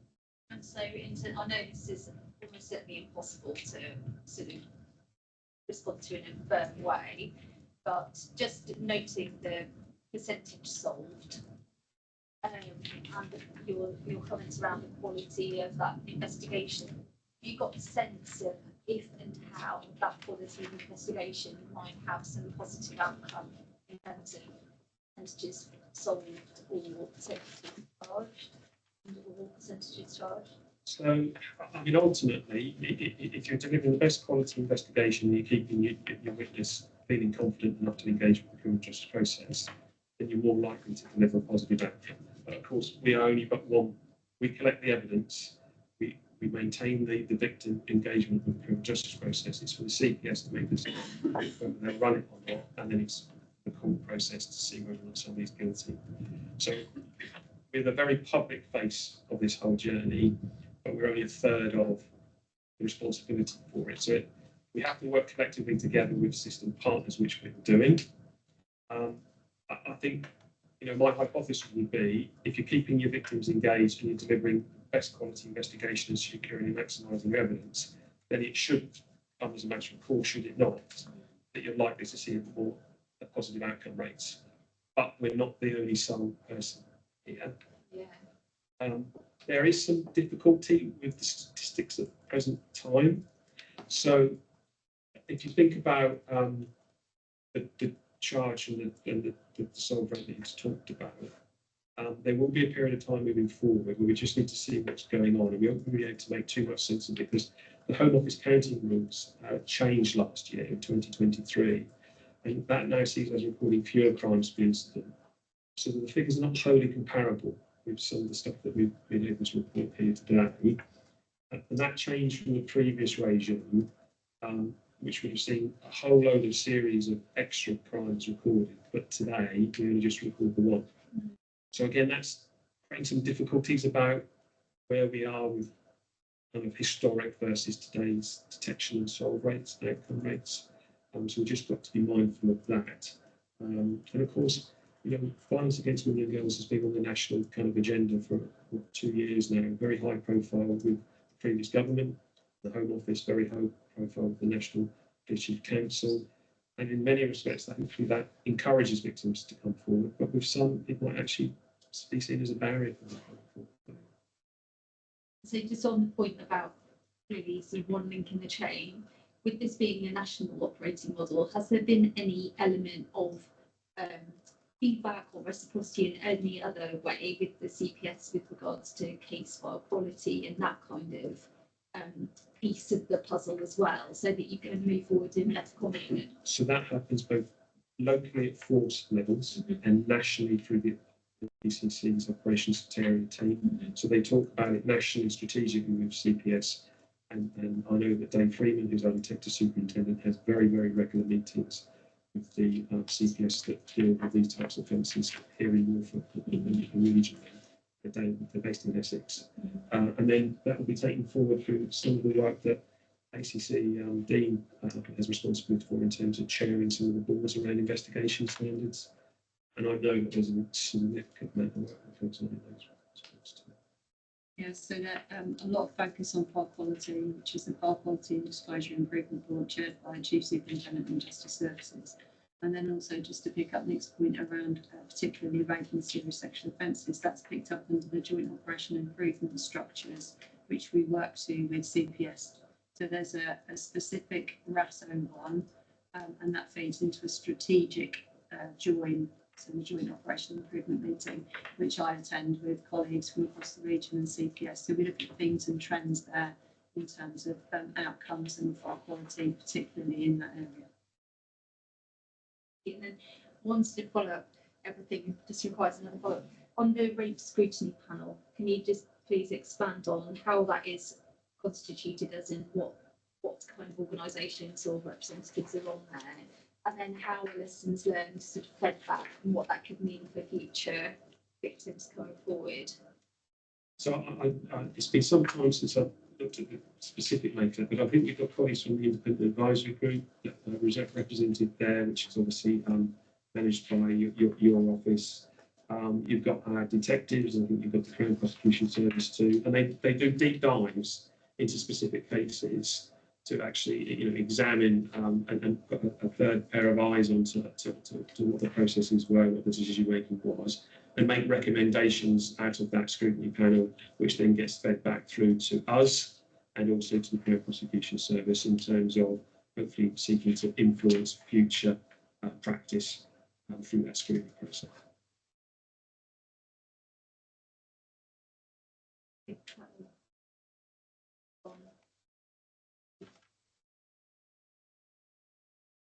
Okay, so the fourth pillar relates to prevention of any abuse.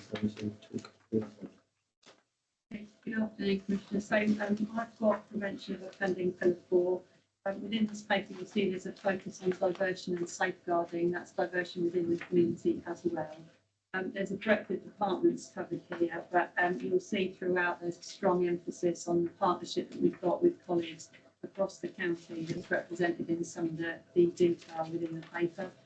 I'm taking that, having circulated the paper, a lot of it you have already managed to read and digest. There's a lot of data and statistics in here, so happy to answer any questions you have at the end. just from a highlight perspective, if I firstly pick up integrated offender management scheme, we continue with 123 offenders on this scheme. As ever, the majority are male, with 75% in the Norwich area. 27 have been deregistered in this period, with 8 having an improved lifestyle and 5 deemed with no criminality, which is a good result. From a safeguarding perspective, continues to be a really busy area of business, and as I've mentioned, lots of partnership activity in this area. There are an increasing number of child strategy discussions, of which there has been a review with no significant identification around a theme or a trend for that. And you'll also note there's a decrease in adult protection planning. Again, no specifics, but there is mention in here of improvements around the process, which is welcome. From a DAPA perspective, the Chief referred to DAPA earlier in the introduction. We've seen a number in the new referrals, but there has been a reduction in resourcing, which is now being addressed. And again, that picks up those high risk and high harm offenders in our community. Again, PPU, so our Public Protection Unit, an upward trend in of registered sex offenders living in the community, which is a 5% growth. And that sits within Nick's area of business under local policing. From an out-of-court resolution perspective, we've seen some really significant increases. So we've increased use to 5.4%, which may not feel much, but from the last year's data, around 4%, that has been an improvement for us. And now it accounts for 30% of all of our positive outcomes, which is a really good upturn. Interestingly, we commenced evaluation when we started the work on out-of-court resolutions. And that evaluation has already shown that in 84% of those issued a conditional caution haven't reoffended in 18 months. So that really goes to show the benefits and outputs, particularly in light of the challenges around the criminal justice system, of what can be achieved in terms of timely justice. Nationally, we remain the busiest restorative justice service.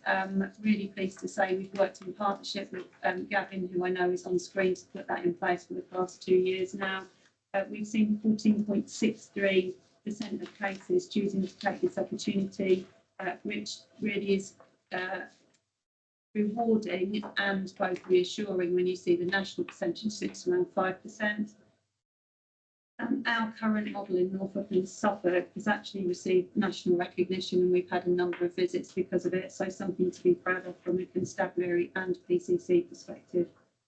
From first-time entrant perspective within the paper, you'll see the number of 10 to 17-year-olds entering the criminal justice system are continuing to reduce, which is positive, and there's an additional pathway being developed for young people to receive a diversionary input from ethnic minority routes, even if they don't make an admission, which again is a positive step forward. So they were just some key points out of the prevention of offending. If you do have any questions, this sort of spans my area and local policing, so Nick and I will pick those up between us, hopefully. Always got questions. Let's start with that. Let's start with that last point. This is really interesting. I had a great conversation with one of the big team in Durham about ABCs and the use of those, which I'm really keen to understand more from the parents' perspective as well, and so what sounds to be really quite positive diversionary outcomes. Could you please just expand on this new pathway for young people from our ethnic minorities? So this is what's called the deferred prosecution part. This is a Norfolk Youth Justice Board intervention that a child that comes before the youth offending team, in essence, is expected to complete. So it can be offered when that child has either admitted the offence or provided a no comment or a silent interview. And it's that point about a no comment and that silent interview that kind of links into what we see in terms of disparity and disproportionality with young black individuals before the youth offending team, because of the relationship with policing and the state. The evidence base says that they just will not talk at all in the interview, and therefore prior to this deferred entry pathway, the only thing that we could do was charge them. And I think there's been national recognition about the disparity issue, how do we tackle that, and that the landscape is not level for everybody, and that's how this pathway's come about in short. But look, so the child, regardless of that, there's still got to be accountability, there's still rules, there's still processes to go through. So the child must be ready to engage with the Youth Justice Service. The offence must be a suitable offence. It's not suitable for all offences. As of course, we've got to balance this issue here with the needs of the victim in terms of justice. It has to have the evidential threshold and the public interest test. It must be met, and it cannot be offered when the child actually denies the offence, just when they're silent with no comment interview.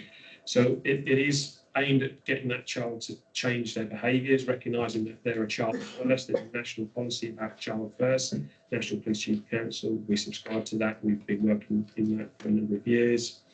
If the child fails to complete that intervention, then it will lead to consideration of alternative disposals. That might be no further action. It could be a youth caution, or it could be a personal requisition to actually go to court.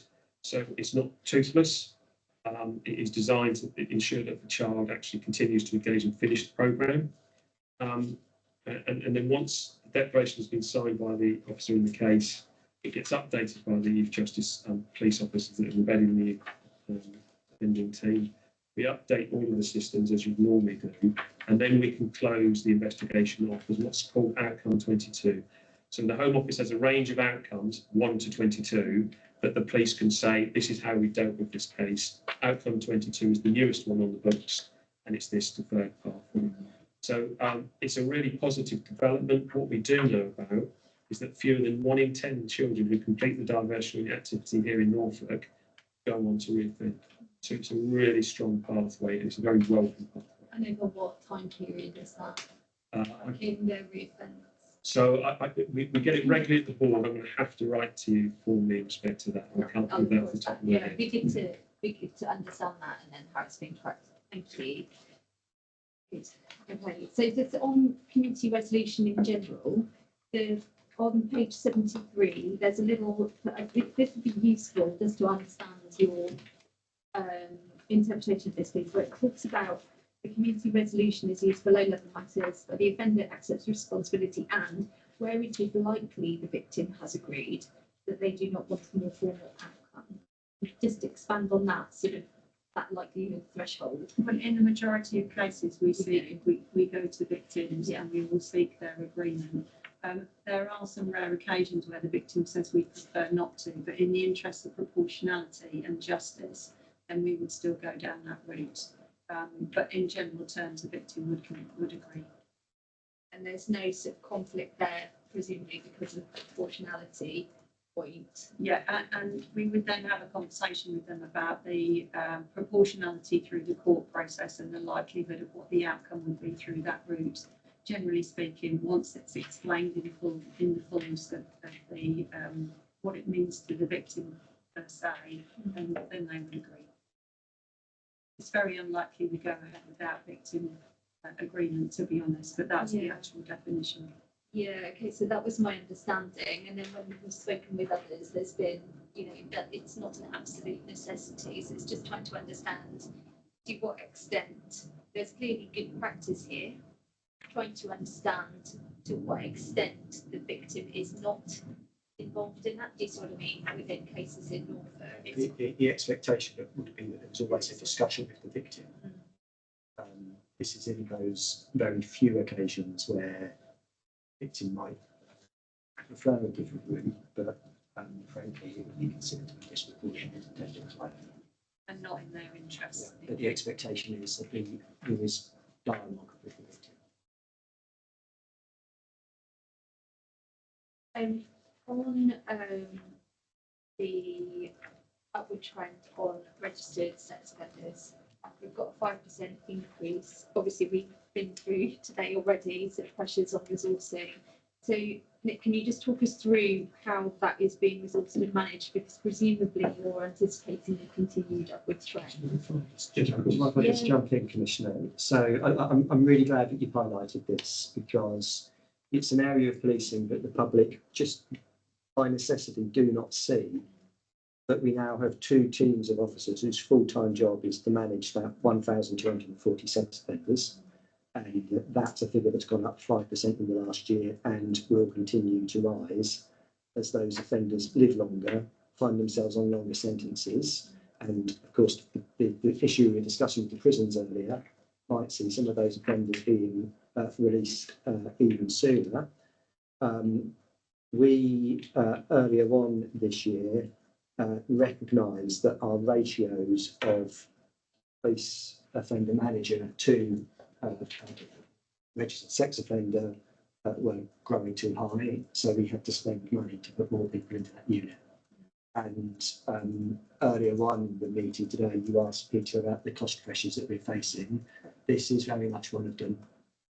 And I think that we can anticipate that we're going to have to continue to top up the number of offender managers that we have in place as the number of RSOs in the community increases. All of the sex offenders are given a risk rating. That risk rating ultimately determines how regularly they are visited. And some of them we are seeing with very, very high regularity by necessity. And I'm regularly challenged about visible policing and the need to put police officers on the beat, and I desperately always wanted to do that. But I don't think the public would ever forgive me if we didn't appropriately manage a sex offender and they went on to commit an act. And this is one of those areas where sometimes I just need to put resource at the cost of visible policing, but for the benefit of public safety. Every police force in the country has seen the number of RSOs going up. And as is so often the case, the requirements in terms of best practice for monitoring and looking out for those individuals is growing all the time as well. So we would be intrusive about what a RSO might have on their mobile phone. Or to examine that mobile phone now is a significantly greater task than it ever used to be. And it's factors such as that that make this a growing challenge for us. And it will be a challenge for the foreseeable future. Yeah, I anticipate that. So you said you've got 2 teams in that unit. How big is each team? How many? On numbers, I'm going to put a ballpark here, but I think we're at FD about 25, 26 people across the board. In total, it's about 35. So I've increased it by 3. Yeah. So they're called the offender manager staff. They work in pairs because they've got to make sure that they themselves don't get groomed by the registered sex offender. So there's always works in pairs. We've uplifted by 6 members of staff earlier this year. I've added a digital media officer who's a subject matter expert in examining all of the technology that they use to keep indecent images of children, etc. on. They hide them and need specialist expertise. We've increased supervision and we've strengthened our management information system now. So we've got a really comprehensive dashboard. So we know exactly where we are in terms of our offender managers, keeping on top of their cohorts. We've got the ratio down to about 1 offender manager to 55 registered sex offenders in the county. It was significantly higher than that. We're now in one of the best positions in England in that ratio. But of course, it's really tricky. And these are no notice visits that we do to these individuals. So of course, if they're not in, we have to go back. But the benefit of no notice is you catch them in their natural state and you just come across stuff sadly regular. Yeah, well, I would agree with you. This is clearly like a non-negotiable in terms of maintaining public safety. And, this is precisely why I'm asking the question, because it is just not known and therefore almost by definition a completely thankless task to your teams on this. So certainly I would welcome the opportunity to pass my thanks on to them, because that is a large team of people doing work which is going completely unnoticed by the overwhelming majority of people in Norfolk, but it is a really sort of mission critical. Well, they'd be grateful for that. Yeah. So on their behalf, thank you. It is a really, really difficult job, and they deal with some very, very challenging individuals. Yeah. And frankly, they're exposed to some of the worst behaviours that humanity can perpetrate in terms of the acts of these individuals. And there's always that fear, isn't there, that the person who you're managing goes on to commit an offence. So they do a very good job for the public of Norfolk. And the difficult thing is success is that nothing happens. Yeah. That's the challenge. Yeah. So just one thing, we talk about sufficient officers, I think your point around your sort of ratio that you're providing at the moment. Do you feel that from a risk management and resilience, you know, we were talking earlier about staff welfare and that sick leave and those kind of points. From those points of view, do you have sufficient officers in place on those teams to provide that continued? So I think with the investment that we made earlier this year, through a group that I ran and oversee, the answer to that is at this moment in time, yes. Of course, if we do see a continuing trend, then of course that will become increasingly more difficult and the pressure will come down, as the Chief has alluded to. We are able now to train our own staff on the National Accredited Offender Manager course, and we're looking at ways of looking at other staff that work in the area of public protection to actually give them exactly the same course, so that where we needed to, we can surge. And of course, the legitimate use of police overtime in terms of managing surges. So this is a story that I've lived with for a long time, and we manage practically, tactically, but it's always a challenge. Thank you.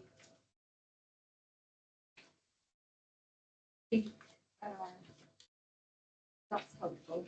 Thank you. I would like to look forward to some more discussions around that point going forward as well, actually. But I think we'll leave that there.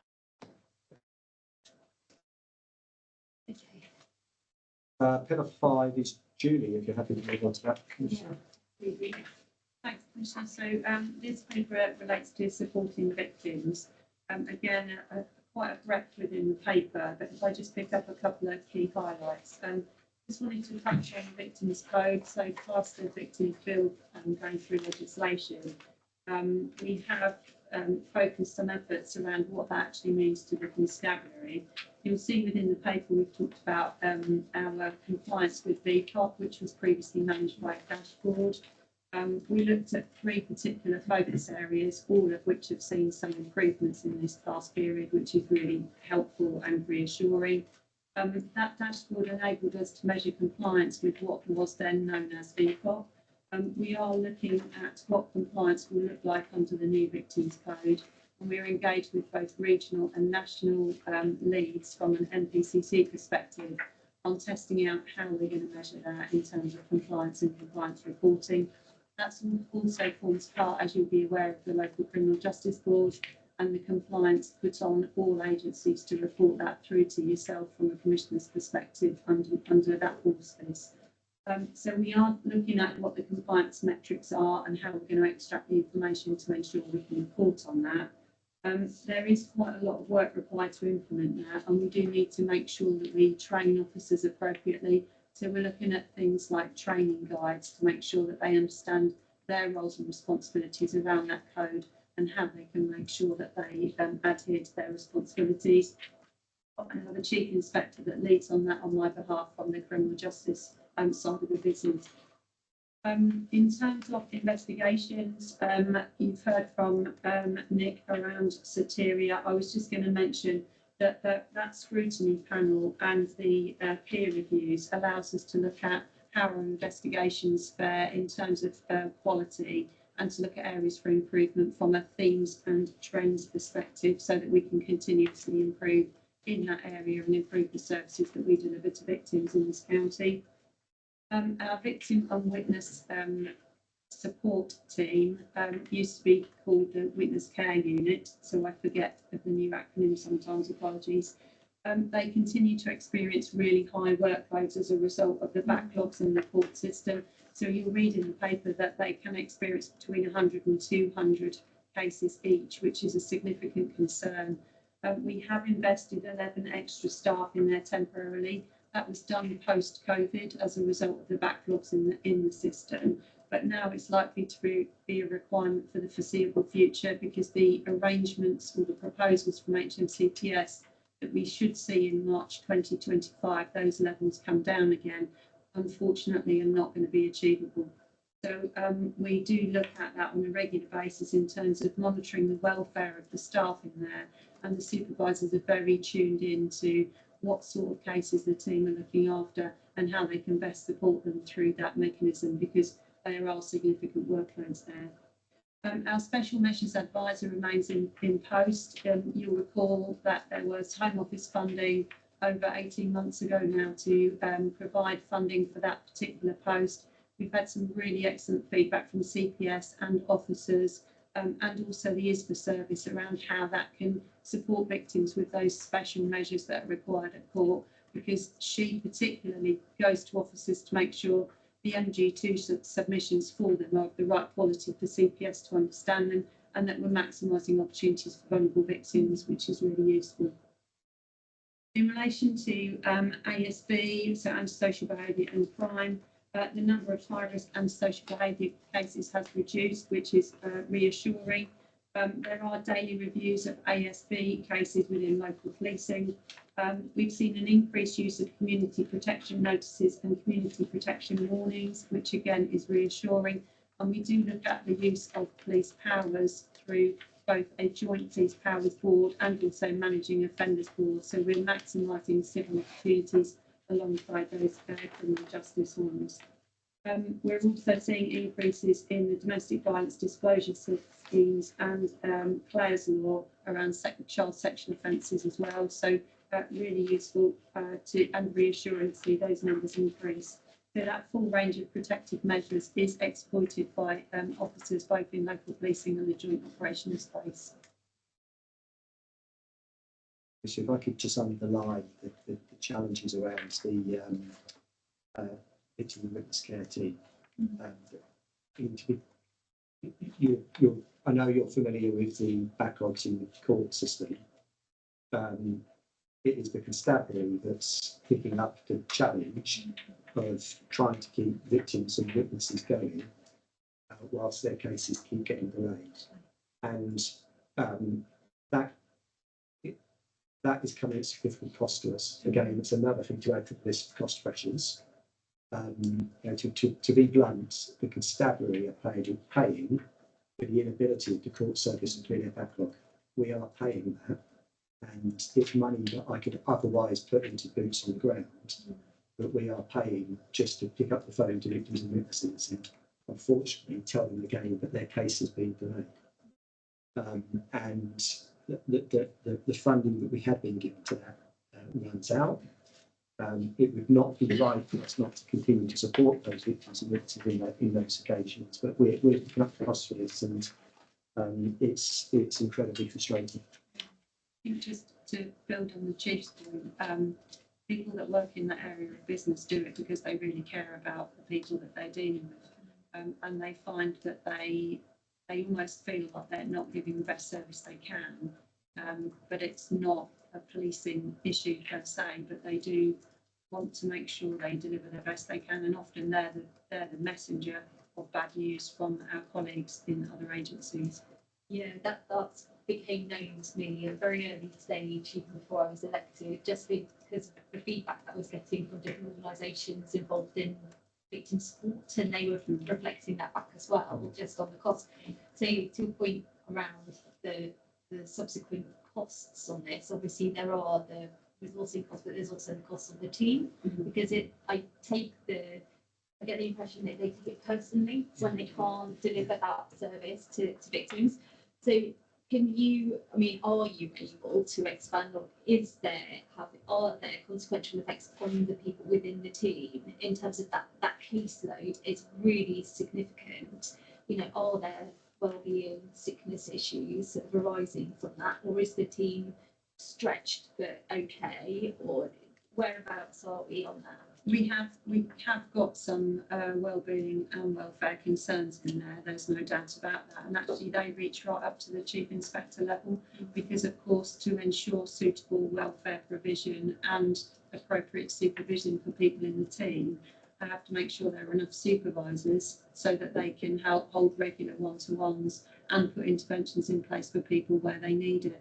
Particularly difficult cases that come in often on a Friday afternoon leave people from the team quite vulnerable over a weekend, and sadly, because of changes in the court schedule, that can often be 4, 4:30 on a Friday afternoon when they experience difficult news to hand over to somebody. So that does mean that the hours worked by the team has to stretch sometimes past 5 o'clock on a Friday afternoon. Now that doesn't feel much, but when you've had a very busy week full of bad news and you're leading into a weekend where some of these people could live on their own, there is a requirement to make sure that supervision is around them. So we've seen instances where we've had to take people off their role for days, sometimes weeks, to put that reset in place. But regular supervision is the key. But like I say, it is time critical and demanding of supervisors and above. Really. Yeah, this is a matter of really substantial concern to me because of all of the direct and indirect effects of this, not least on victims and the victim support and the attrition that can result as from this sort of interminable delay. You kindly forwarded me it could be viewed as quite an extreme example. Sadly, I think it's all too common example of where one case has been deferred at Crown Court and it's deferred again at the last minute, as you said, on a Friday, and it's been deferred for another year. So I recognise what you're saying, Jules, in terms of that effect on the team. This is why I think I'm becoming increasingly alive to even small changes in provision that we can offer for victims, making almost a disproportionately beneficial effect because the situation is so difficult. Is there any measure, and I appreciate this is incredibly variable, but do you have a sense of how well the forces are able to support those victims who are at the sharp end of this? I think the team do a fantastic job managing what they have to manage. But it is incumbent on us to look at how we can work with our partners in this area. And certainly Gavin and I chair, as you'll be aware, the Victim and Witness subgroup, which sits under the Criminal Justice Board. And we've been looking at how we might work better with other agencies and partners in this area to share that workload. I think the challenges come back to the start of the paper around the Victims Code and what for the responsibilities of the police. There are specific responsibilities placed on us, and we would be non-compliant if we weren't adhering to them.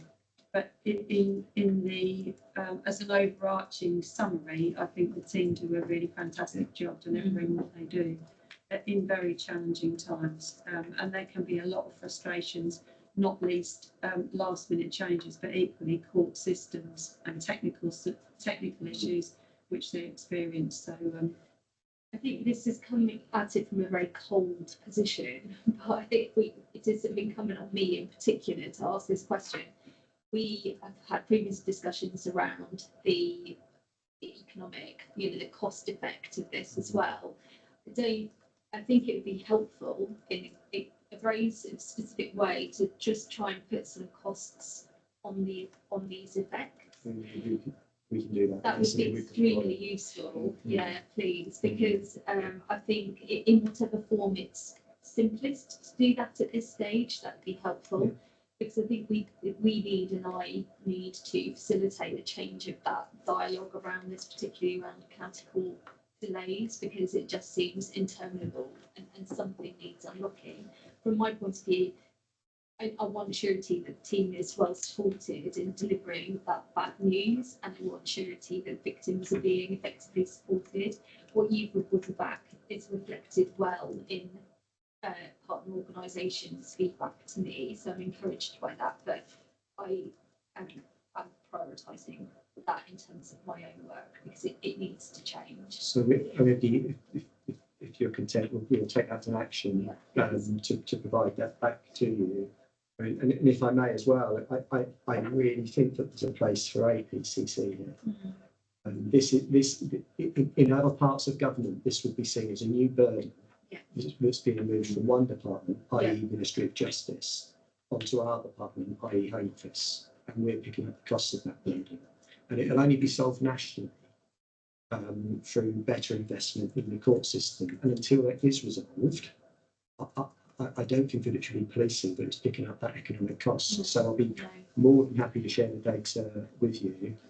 But I think it will be it's at the national level where chiefs and DCCs will really need to make our voices heard. That's exactly right. So I've already flagged that through one route through the APCC, but I can't do anything in earnest with it without some more. Yeah, so happy you to know, provide that too. robust, Yeah.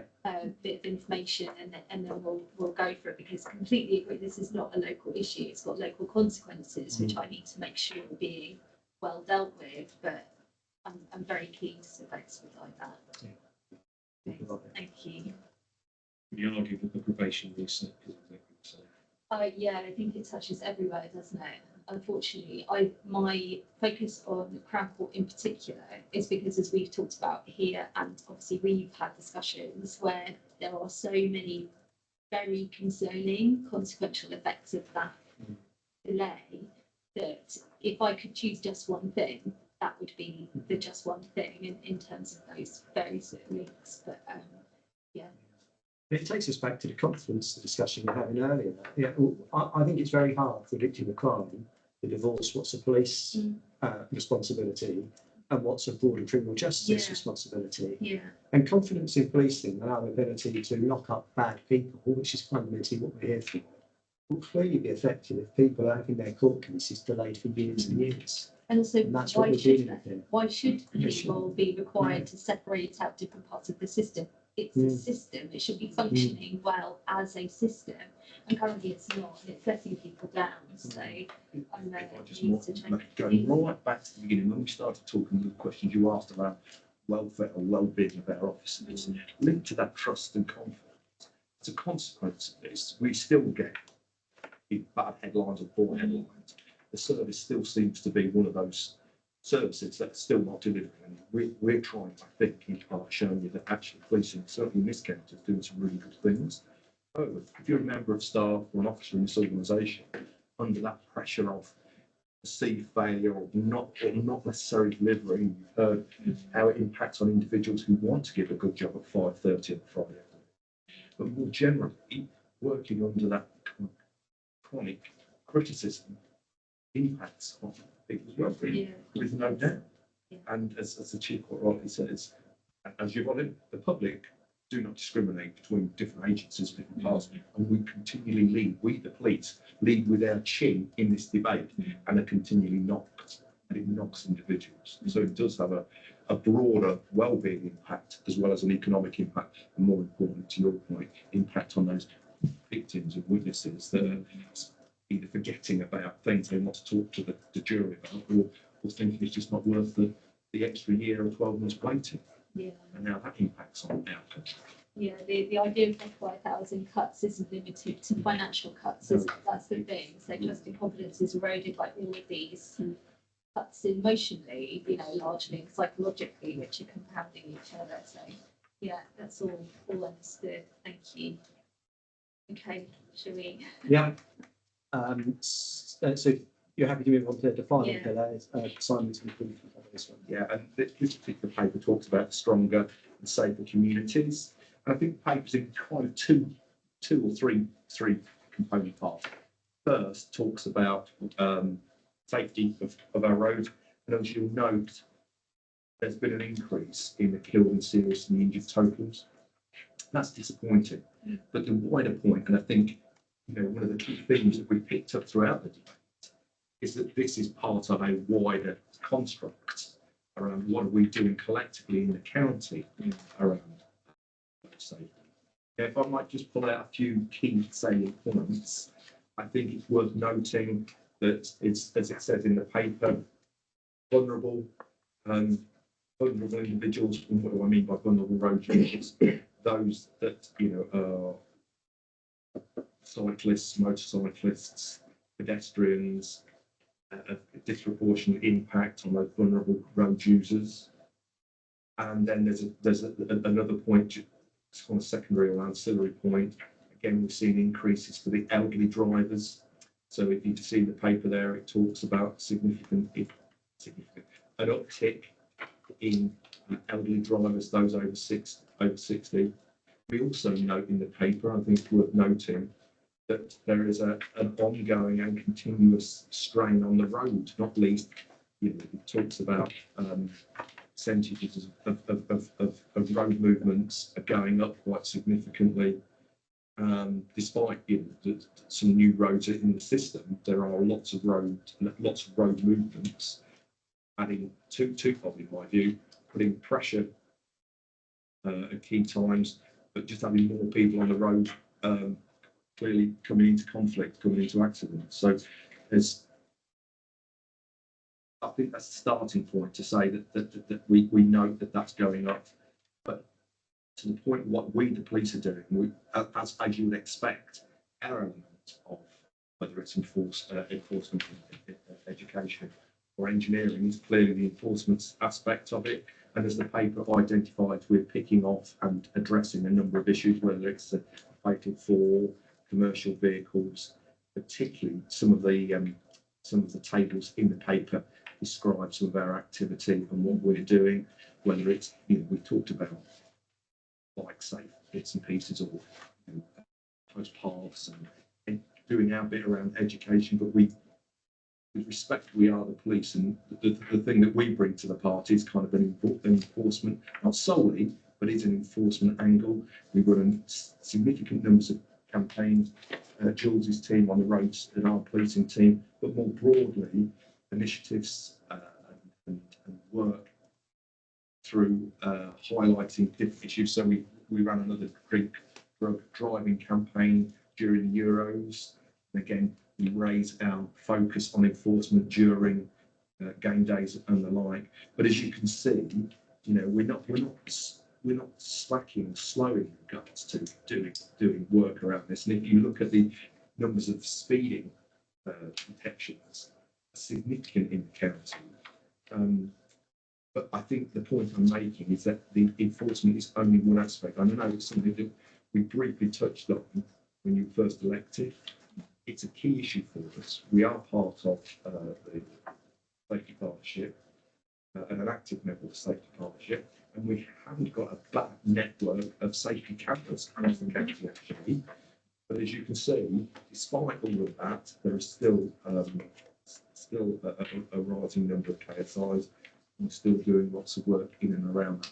Do you want me to pause there? Do you want to talk about that? Because as we move in, we're going to start talking about issues of crime. So I might just pause there for points, because the two sides of the paper are probably not what's recommended. Yeah, so in many ways, the sort of road safety component of this is sort of been parked because of my sort of professional background and getting into other areas of work.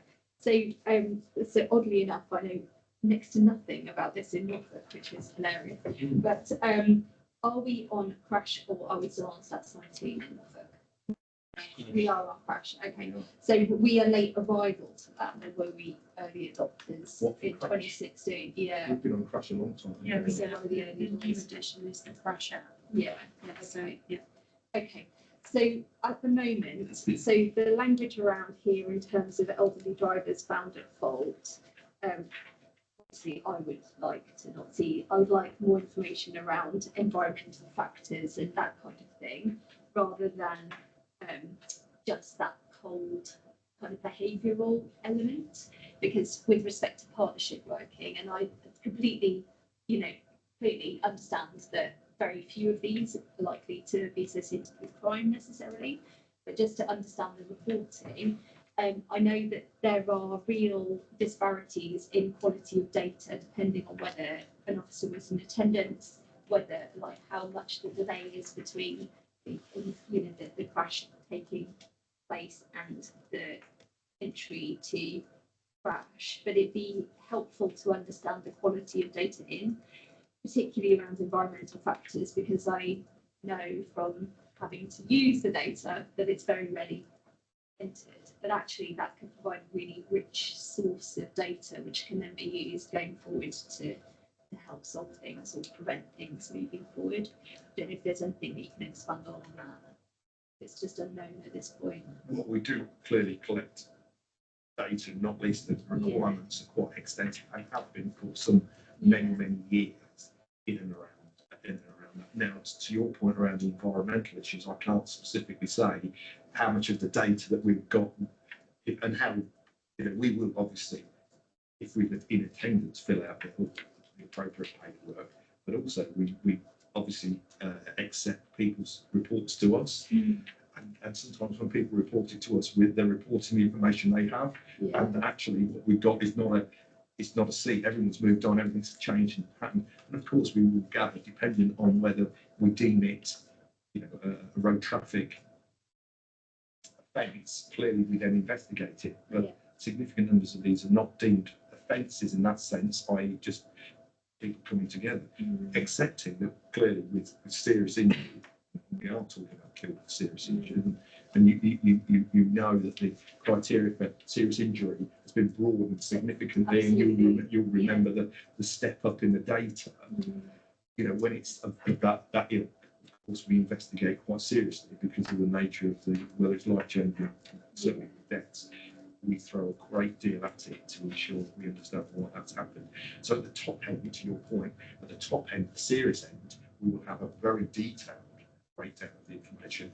As it becomes less serious, again, there's something around definitions. We may have less information, but again, we do collect information. Jules, I don't know whether you want to add anything to that. No, I'll have a look into how much we can expand that. I know from a partnership perspective, we haven't had a strategic road safety partnership meeting for some time.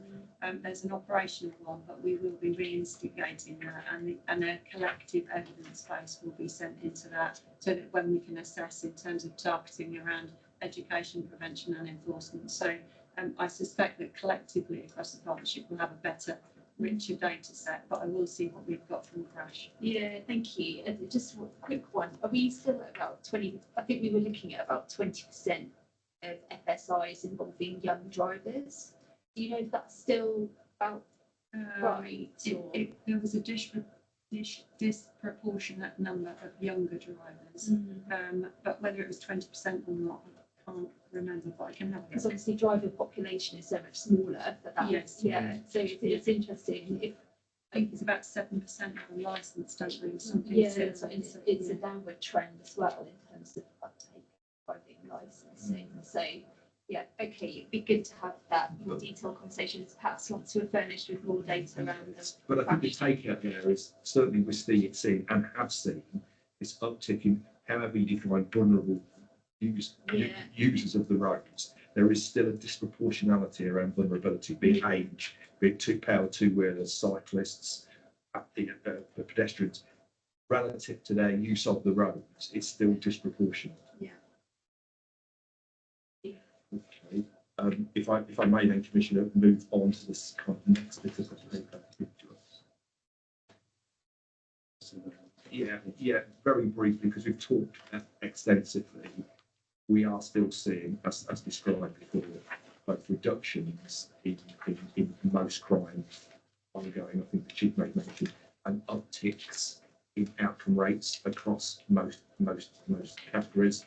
And then I think towards the end of the paper, I think we talked quite extensively around specials and volunteers. So I think I might just pause there and invite questions. I've got just on back to the specials, and I guess the contribution made by volunteers in general. Can you just shine a bit of a light of what the landscape looks like currently in terms of volunteering? Who they are, yeah. I mean, a significant chunk of them will be individuals involved in the Speed Watch activity. They make up the bulk of our volunteers.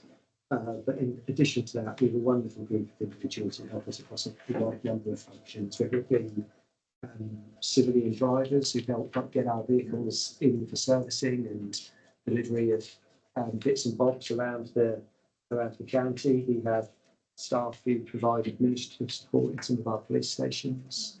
We have a wonderful team of volunteers who run the CCTV system out in Galston, who just do wonderful things for us. We have our chaplaincy service, who are a central part of our wellbeing offer to our frontline teams. And I'm going to worry that I'm going to miss people out on this long list of wonderful individuals. Heritage people who do the Broadfleet team, supporting just Watch, just incredible. Across the whole range of different just things. Incredible. And here's an important thing about the special constabulary. The specials will continue to be incredibly important for us. But when it comes to volunteering, we need to look at every role and decide, do they need the warranted powers of the police officer to do that role? If they don't, then arguably they don't need to be a special, but they can still be a volunteer, and that they can do that in a way which doesn't require the training, kit and equipment, but still add a lot of value to the constabulary. And I think that when we look at volunteering as a whole, we need to take that broader perspective than just the special constabulary, as great as they are. We have a brilliant group of people across the county who provide just the most wonderful support for us. And we do our best to recognise that activity, and I'm sure you'd want to use it as well, Yeah. Commissioner, because they are great. Yeah, I've asked the team specifically to line up a lot of those Right. meetings. I That'd can be really meet good, some yeah. of our Yeah, volunteers and the cadets and the people who run the cadets, you know, all everything. So that's helpful. It just means every time I ask, there's another group that gets remembered. So, you know, It's a the smaller broad role, groups. yeah, and I think you mentioned cadets and cadet leaders as well, really helpful Yeah. to everything we do. We see cadets out very regularly supporting this activity. Yeah, I should see them next weekend as well. Yes, Hopefully. yes, we will. So from my point of view, I am happy to leave Pillar 6 there.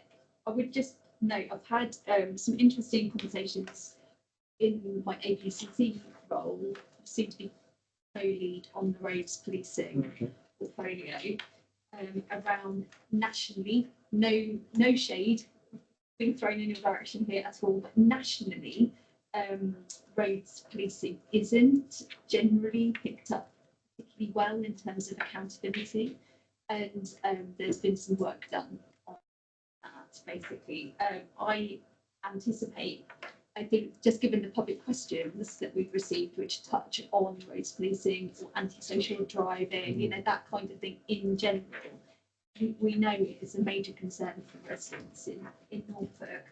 I think I am minded at this point to have those preparatory kind of discussions with yourself to understand the crash kind of data and the quality of data in, to get those partnership conversations established, and then look at this in more detail sort of going forward as well, because it clearly is a priority for people, and that will definitely be explored in the consultation around the police and crime plan, I'm sure, as well. Yeah, I mean, I think it's fair to say that if there are matters of concern that are brought to my attention, or even down to the priority setting meetings, then it's most typically what I call antisocial driving and antisocial behaviour.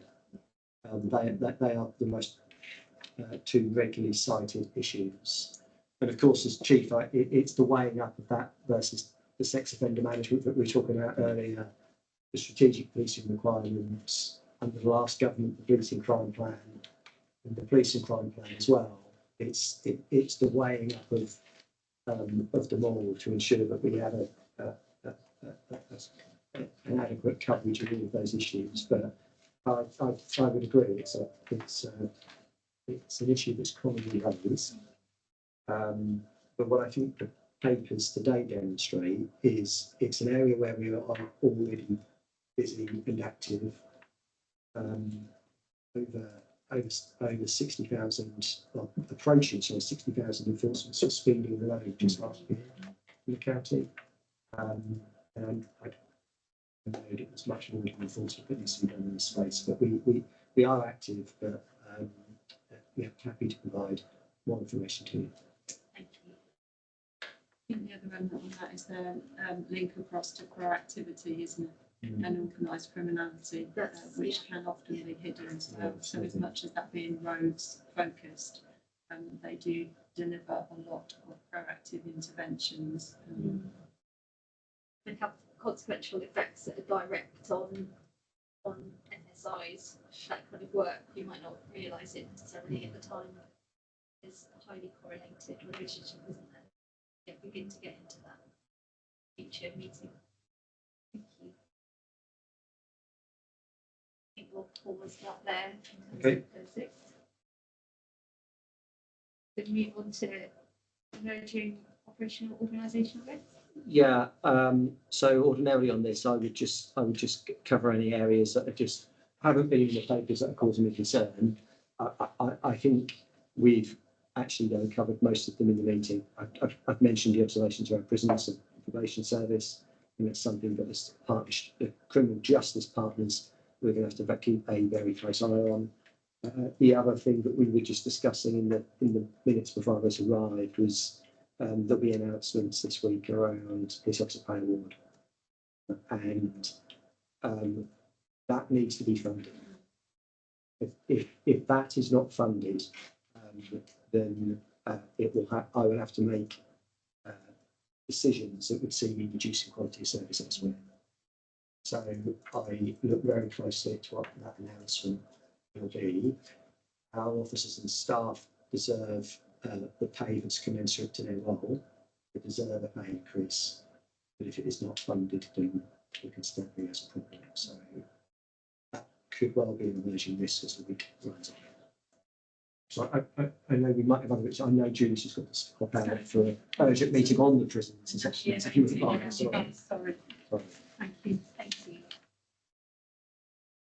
But in terms of, I think they're probably the two things I just really wanted to underline.